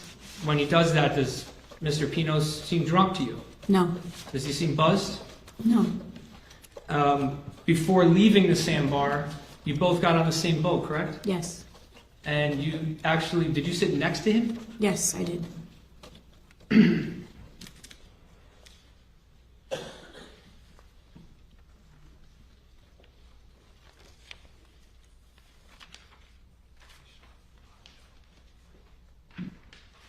I don't object to this.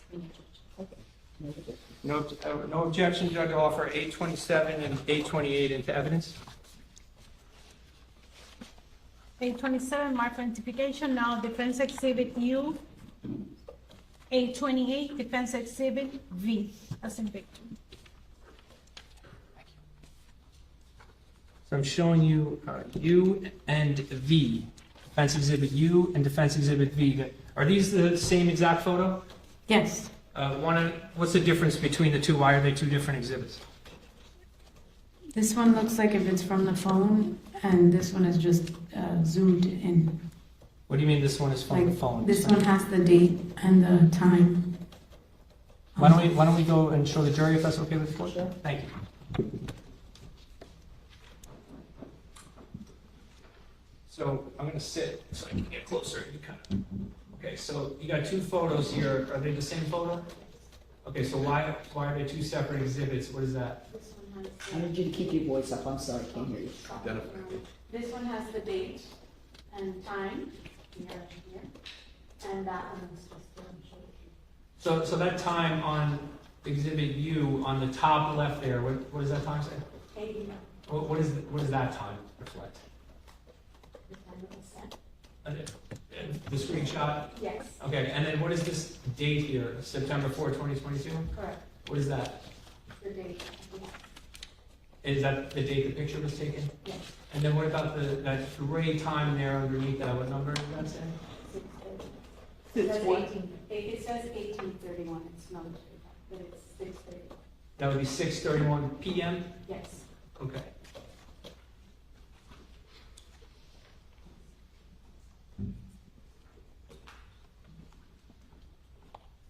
And you can say,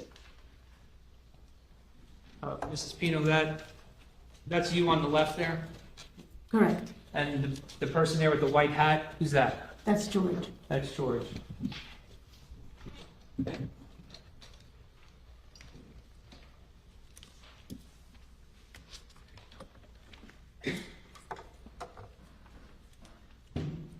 So you were sitting right next to Mr. Pino on the boat, right? Yes. So before you left the sandbar, what did you do? I got on the boat and I was cleaning up. I'm sorry. I'm Sorry. sorry. Try to speak into the mic. I got on the boat and I was cleaning up the boat. I was picking up the trash, the chips, the cans, and putting them away. When you say the cans and stuff, you mean the empties that Yes. were on the boat? Yes.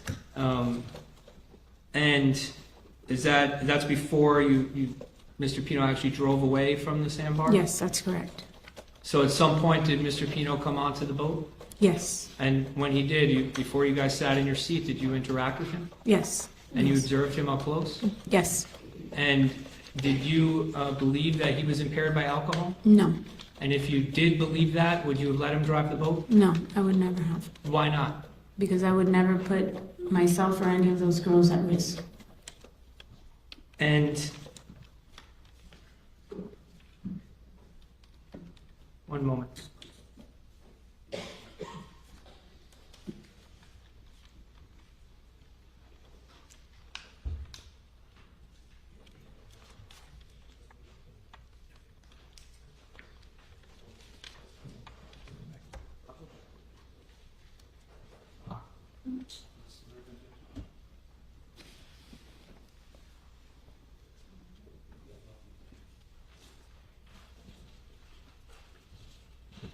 Judge, I believe there's no objection. I'm going to offer out of order A29, A30, A31, A32, and A33 into evidence. All right, without objection? It was remarked as 829 becomes defense exhibit W. 830 is defense exhibit X. 831 defense exhibit Y. 832 defense exhibit Z. 833 defense exhibit 2A.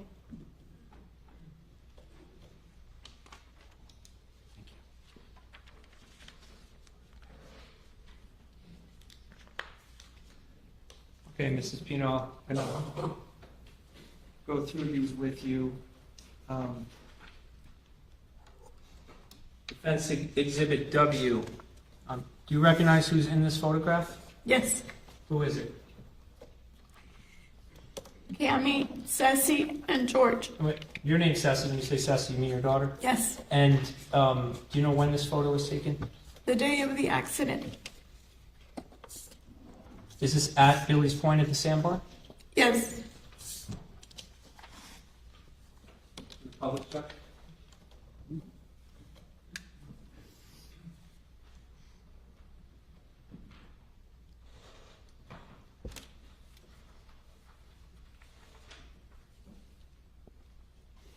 Showing Defense Exhibit X. Do you recognize the people in this picture? Yes. Yes. Who are they? Carolina, Lucy, Coco, Claudia, and Ceci, and George. And where's George? He was doing compartment stuff. Okay. And was this taken on September 4th, 2022? Yes, it was. Was this before you left Billy's Point to head back to Ocean Reef? Yes, it was.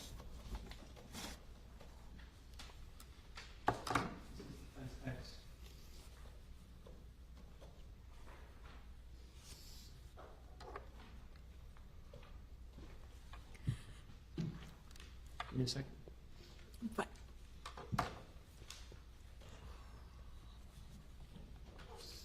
Okay, I'm trying to do these faster so we can, okay.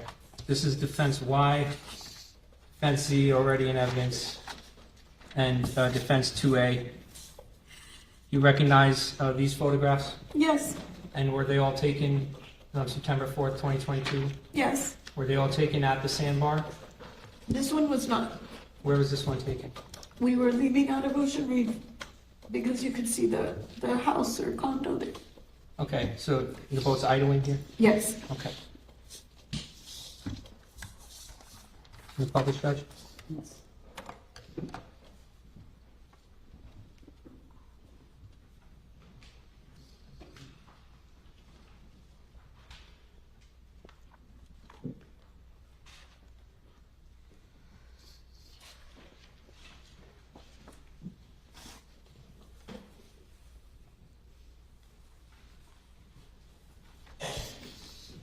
Now, Mrs. Pino, just going back a second, when you testified earlier that you were cleaning up the boat, picking up empties.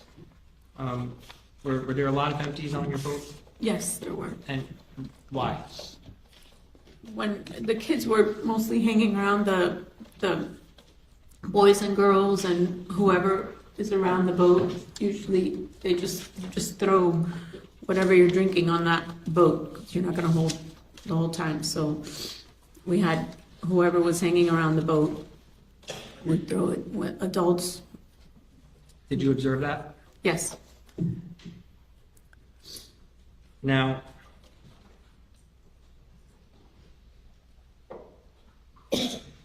on the way back to Ocean Reef, you said you were sitting next to Mr. Pino? Yes. What were you doing? I was sending a text to the moms of right before we left, the girls were all dancing and singing. And I was videotaping them and I was sending the video to the moms. And the little blue line wasn't going through. And Defense Exhibit B, you want a tissue? I'm fine. Okay. This one, this is the picture of George driving the boat and you're Yes. sitting next to him? Yes. You're kind of looking down, right? Yes, Is that you on your phone there trying to send a message? yes.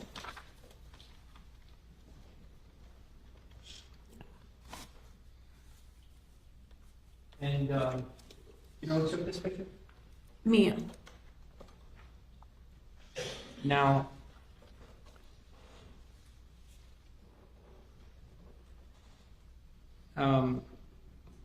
you're trying to send this message and it's not going through. Did you get messages through though? You were sending some pictures or no? The video went through later. It went through later. Okay. Yes. What's the next thing you remember? The next thing I remember is being on the side of the boat. Being on the side of the boat, and there were a couple girls in front of me, and I told them to jump because water was coming on the boat. So I told them to jump. And then I remember coming out of the water, like getting my head out of the water and seeing Mia and Cammie. And I grabbed Mia. And Mia's she's bigger than me, she's taller than me, so it was hard for me. And there was a cushion floating. And Cammie was there, and I asked Cammie to give me the cushion so I could hold Mia. And I was holding the cushion and leaning Mia on me. And I remember just turning around and seeing some of the girls and saying, "Who's missing? Who's missing?" And I heard a name. And I just remember seeing a boat, some boats coming, a big gray boat, and I told the girls, "Swim to the boat, swim to the boat." The girls swam to the boat, and again I said, "Who is missing?" And that's when I heard that it was Lucy missing. And I was just in the water, and another boat came, grabbed Mia from me, and they took me into the big boat, and I was just trying to find Lucy in the water. And then that little boat came and got me on the boat. And then So let me stop. Okay. Let me take you back. Take a sip of water.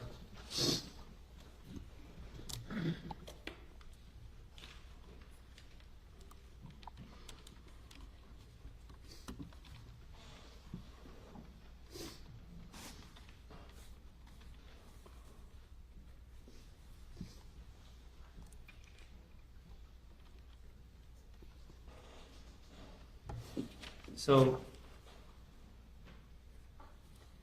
you're trying to send a video, right? Yes, Next thing you know, you said you were straddling the side of the boat. yes. I'm going to show you State's Exhibit 11. Recognize this? Yes, Is this the Robalo? yes, Do you see here in pink where it says Mrs. Pino? yes. I have a blue pen here. If you can just mark down like kind of where you ended up. The next thing you remember, you said straddling the side of the boat. Just write your name. Here. Okay. put a blue circle with a C and wrote Mrs. Pino. Here.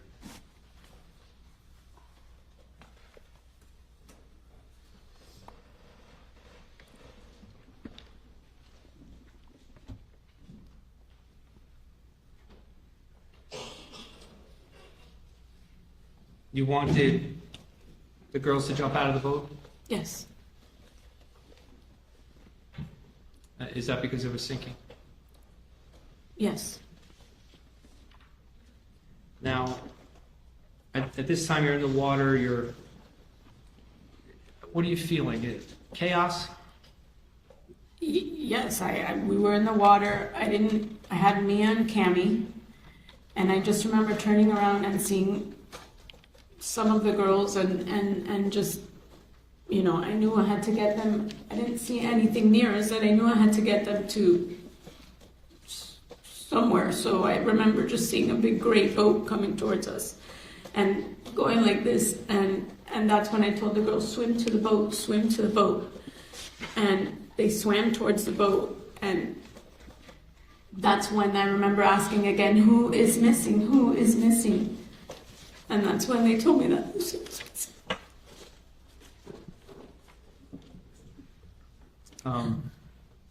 Were you rescued by that little gray boat? No, Which boat rescued you? Do you remember? a little boat. The gray boat was a big boat where the girls were, and there was a little boat that came and grabbed Mia from me, took Mia to the big boat, and then came to get Cammy and I.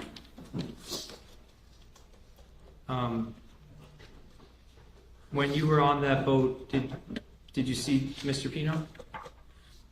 When I was on that boat is when I finally saw George by the boat, by our boat.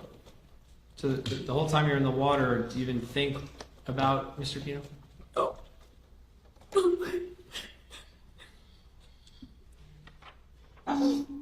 No, I didn't. I was just thinking of the girls. And when you first saw him, what did you see? He was just a little head bobbing by the boat. And he just looked, you know, like he was just shocked, and I just saw his little head.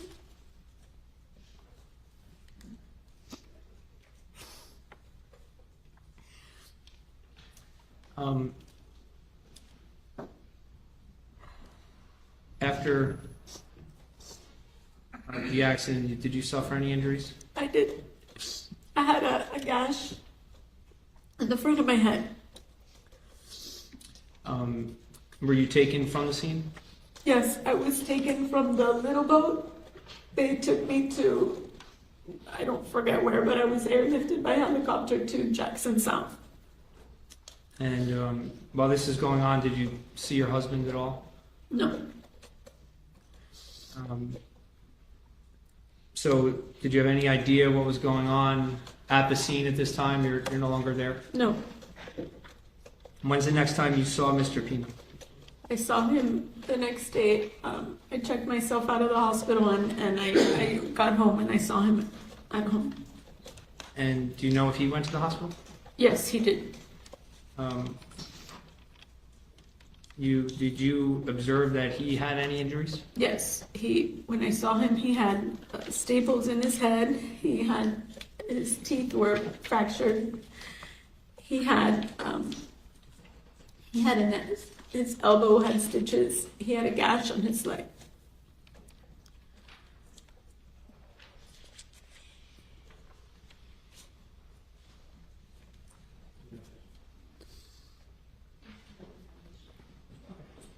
Showing the witness was marked as A23 for identification. Mrs. Pino, have you ever seen this picture? Yes, What is it a picture of? my husband's teeth. How do you know that? This is my husband. And does it fairly and accurately depict what his teeth looked like after this accident? Yes. Judge, I'd offer A23 into evidence. No, Judge. 823, mark identification, now defense exhibit 2B.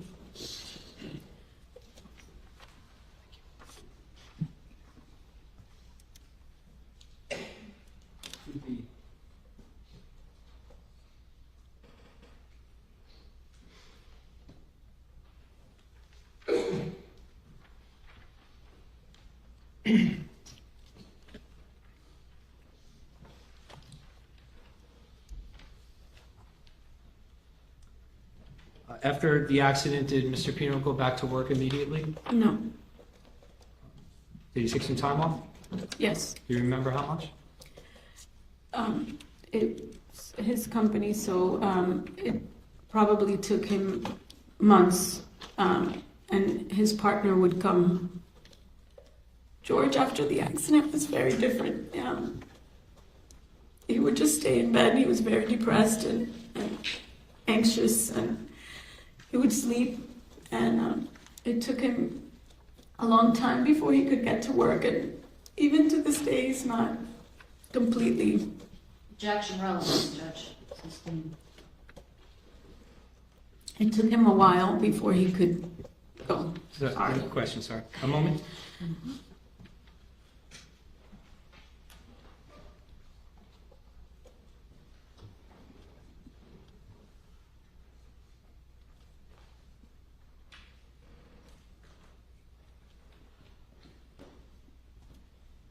Judge, can we have a 5-minute reset? You have more questions? Just a few, but Right, we're gonna take just a couple of moments. Actually, can I have the jury go into the jury room? Sure. A couple of moments, all right. Please leave your notepads at your seats if you would. Step into the jury room, do not discuss the case.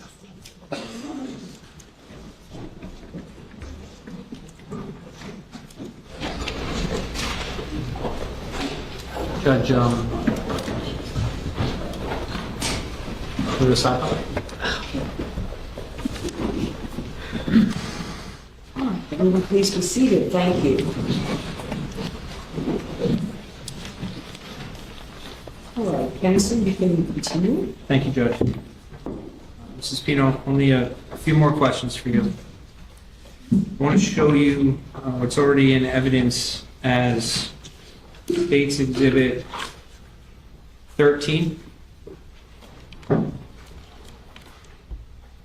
These are answers to interrogatories that you signed in a civil matter. Yes.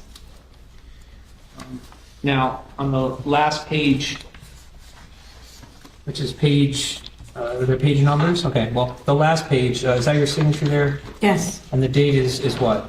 October 19, 2023. Now, does it say, "I declare under penalty of perjury under the laws of the United States"? You see that paragraph? Yes. What does the last part of that sentence say? Can you read it? Foregoing interrogatories are true and correct to the best of my knowledge. And at the time that you signed this document, were all the answers in this true and correct to the best of your knowledge? Yes.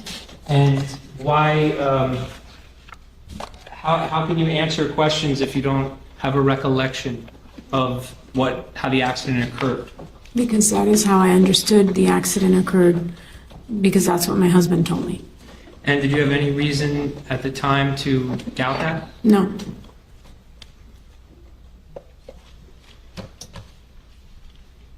Nothing further. Thank you, Mrs. Pino. Thank you. Ross.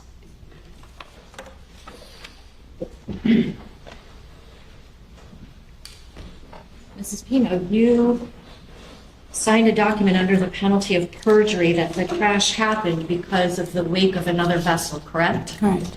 You didn't answer saying, "My husband told me that this is what happened," did you? No, but the question doesn't say that I saw anything.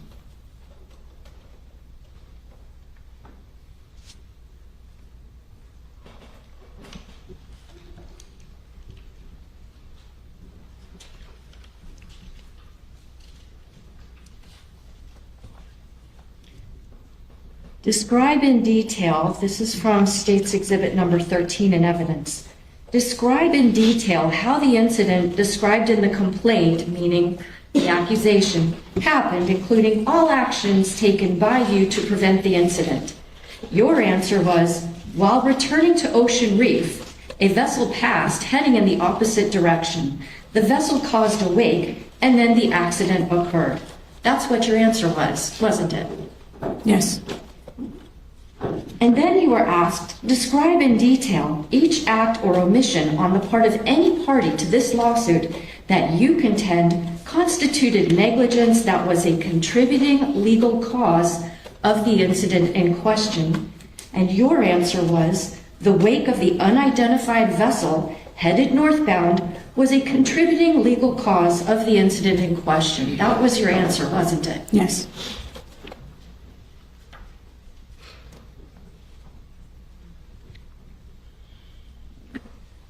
Now, obviously, you've been married to the defendant for a long time, correct? Yes. And it seems pretty clear you love your husband. Yes. You have 2 children together, although they're now adults, right? Yes. But growing up, your husband was a good father to them, wouldn't you agree? Amazing. And in fact, he was active in raising them, right? Yes. He helped pay for them to get a good education, correct? Yes. Some of the best private schools in Miami, right? Yes. And you and your husband raised them to honor the church, right? Yes. And to be religious. Yes. And that meant teaching them right from wrong, correct? Yes. And it also meant teaching them things like taking responsibility for your actions, correct? Yes. And it also meant teaching your children that actions have consequences, didn't it? Yes. But your husband isn't just your husband and the father of your children, he's also your business partner, isn't he? I work for him. And certainly with him being the chief executive officer at State Street Realty with $1.75 billion in sales, certainly you would agree that he's in a better financial position to make money than you are, correct? He's the breadwinner. Okay. And throughout your marriage, you all have enjoyed a robust social life, haven't you? We are social, yes. And you have many friends that you've socialized with, Yes. correct? Gone to parties, Yes. played pickleball, Yes. played tennis, Yes. group gatherings, Yes. boating trips together, Yes. membership at Ocean Reef Club. Yes. Your husband, in fact, was even on the Orange Bowl committee here in Miami, right? Yes.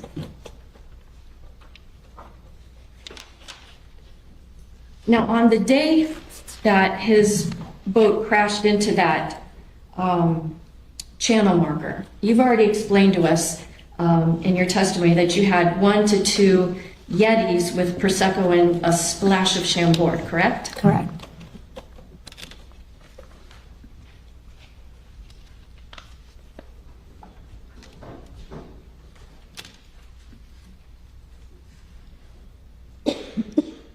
But in your interrogatory that you answered under oath, you indicated that you had 2 servings of Prosecco, each with a splash of Chambord.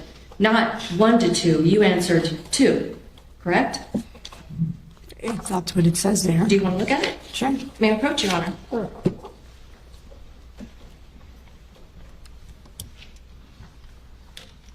Yes. So you said in your interrogatory that it was 2 servings, not 1 to 2, correct? Yes.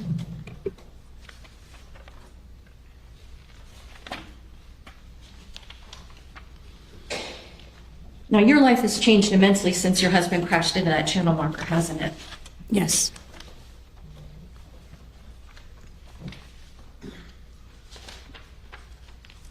Showing counsel states 5W and 5X.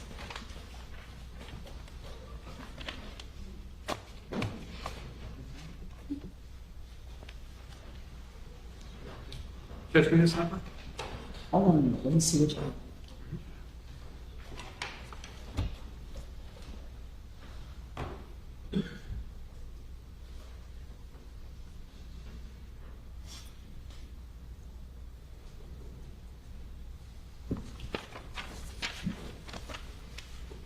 All right, come on over here for a minute.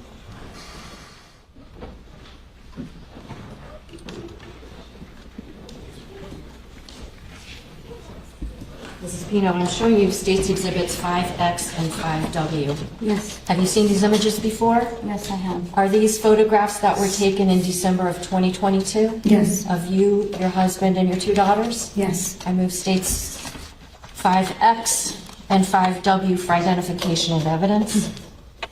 Over objection. It's so noted, that you over objection.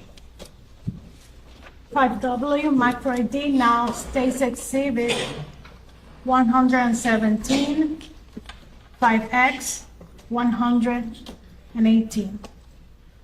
I'm sorry, 17 117, 118. 18.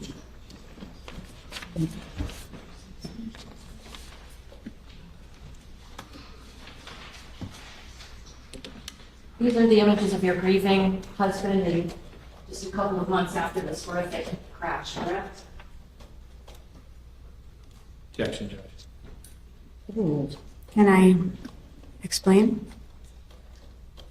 That was, I didn't have any questions. The question She was, wants to explain her response, counsel. Okay, I understand if I can just get back to the voting first.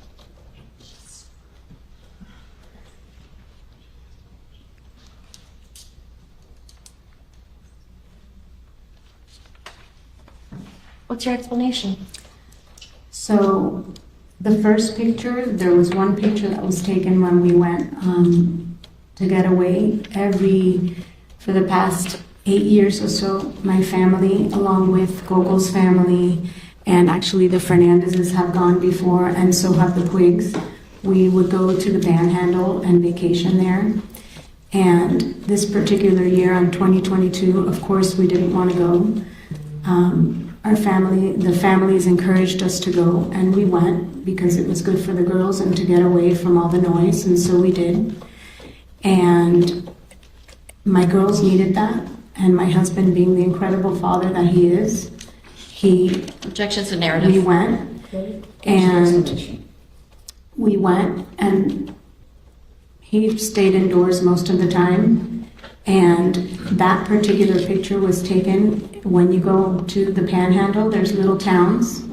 We stayed in Seaside, and you can drive to Rosemary Beach, and that's where that picture was taken. We went with Claudia's family as well on that day. And my eldest posted that picture because it was probably one of the first times she had seen her father smile in a long time. Okay. And she posted that picture. Thank you, Judge. Now, when Can you I explain the second picture? Go ahead. The second picture is my girls' high school that they go to. Their senior year, their senior pictures are not traditional pictures where you have the gown that you wear and you pose. You take family photos, so you go to the school and you take a family photo. And my eldest was home from college, and we had to take the picture in December because it's when she was home. And our family got together and we took that picture. That picture was actually posted in March when her best friend's family sued our family. And the motto, she puts in the comment, "Love conquers all," which is their school motto. Love conquers all. Now, I noticed that when the defense attorney was asking a lot of questions, you were crying quite a bit. Fair to say? Yes. Okay. Your daughter, little Ceci, your namesake, she wasn't badly injured in this crash, was she? No. It was not your daughter that was very physically injured in this crash, right? Right. And it wasn't your daughter who died as a result of this crash, was it? No. It was Lucy's family who lost a child, not yours. Correct? Correct. Nothing else.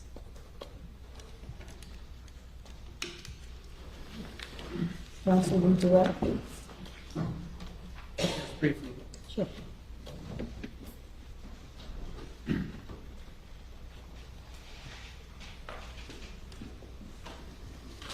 Mrs. Pino, did you love Lucy? Yes. I'm going to ask you a question about the interrogatories. Yes.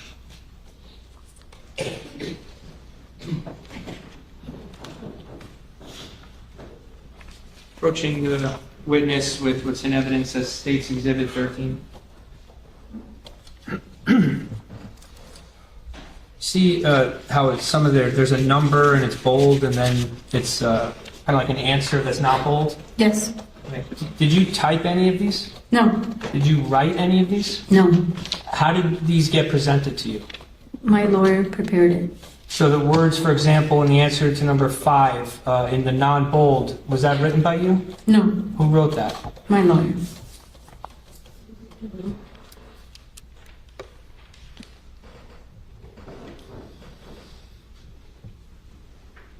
A moment, Judge.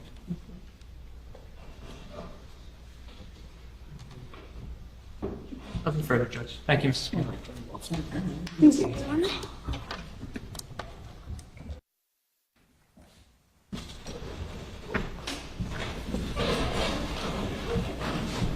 All right, ladies and gentlemen, I think we're going to end for today.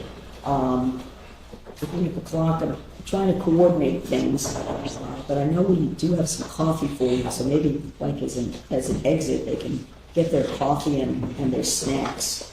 In any event, please put your notepads inside your envelopes. I'm going to ask you please to be here tomorrow at 10 a.m. 10 a.m. tomorrow, okay? And I'll be going over the schedule as we are progressing. Since we do not have court on Friday, court is closed. As we're scheduling this, there are additional witnesses we're going to hear from. I may be rolling the case for closing arguments to Monday the 22nd. Okay, I wanted to give you that information now, rather than perhaps putting too much pressure on coming to conclusions by the end of the day Thursday. Just, we're kind of in a weird spot because there is no court on Friday, okay? In any event, that's why I'd like you to come back tomorrow. If you would at 10 o'clock, please don't discuss this case amongst yourselves or with anyone else. Please don't conduct an independent investigation or research to try to gather any information.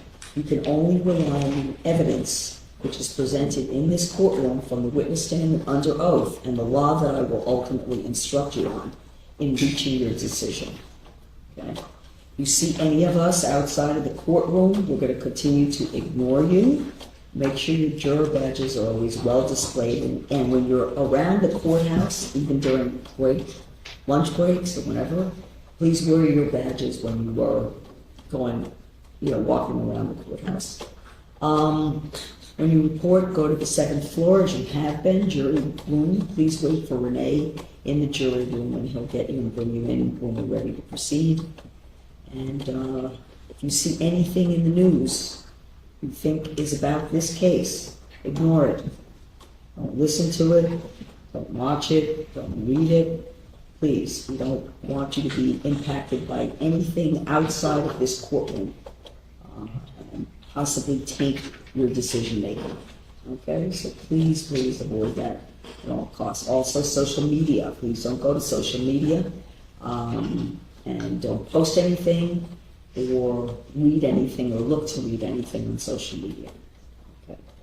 All right, so take your notepads with you if you would. Renee, we'll take them out. And we'll see you tomorrow at 10 o'clock. Thank you.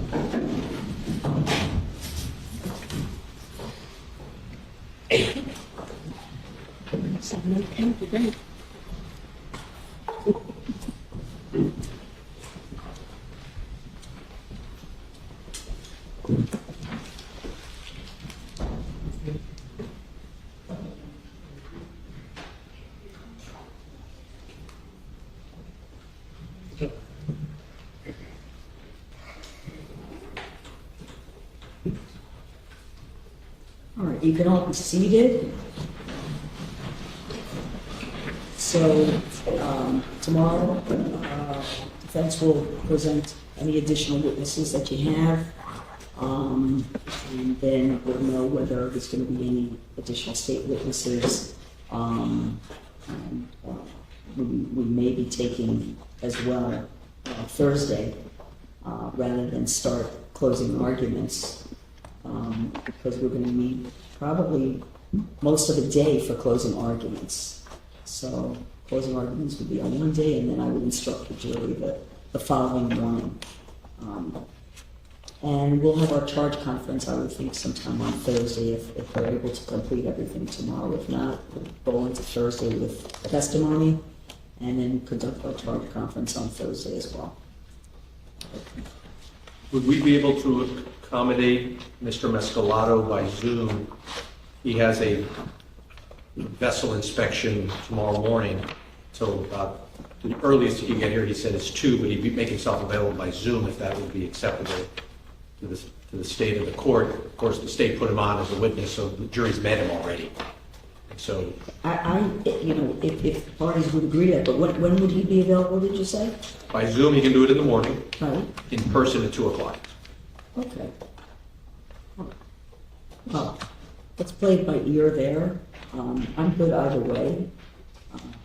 I don't think there would be any objection for him to be on Zoom, but, I'll discuss it with counsel, we'll let you know. and then we'll have to set up a Zoom link for him, like you were gonna do the other witness. Because my Zoom is. We'll take care of it. Okay. All right, nothing further. See you all tomorrow at 10 o'clock. Thank you. Thank you.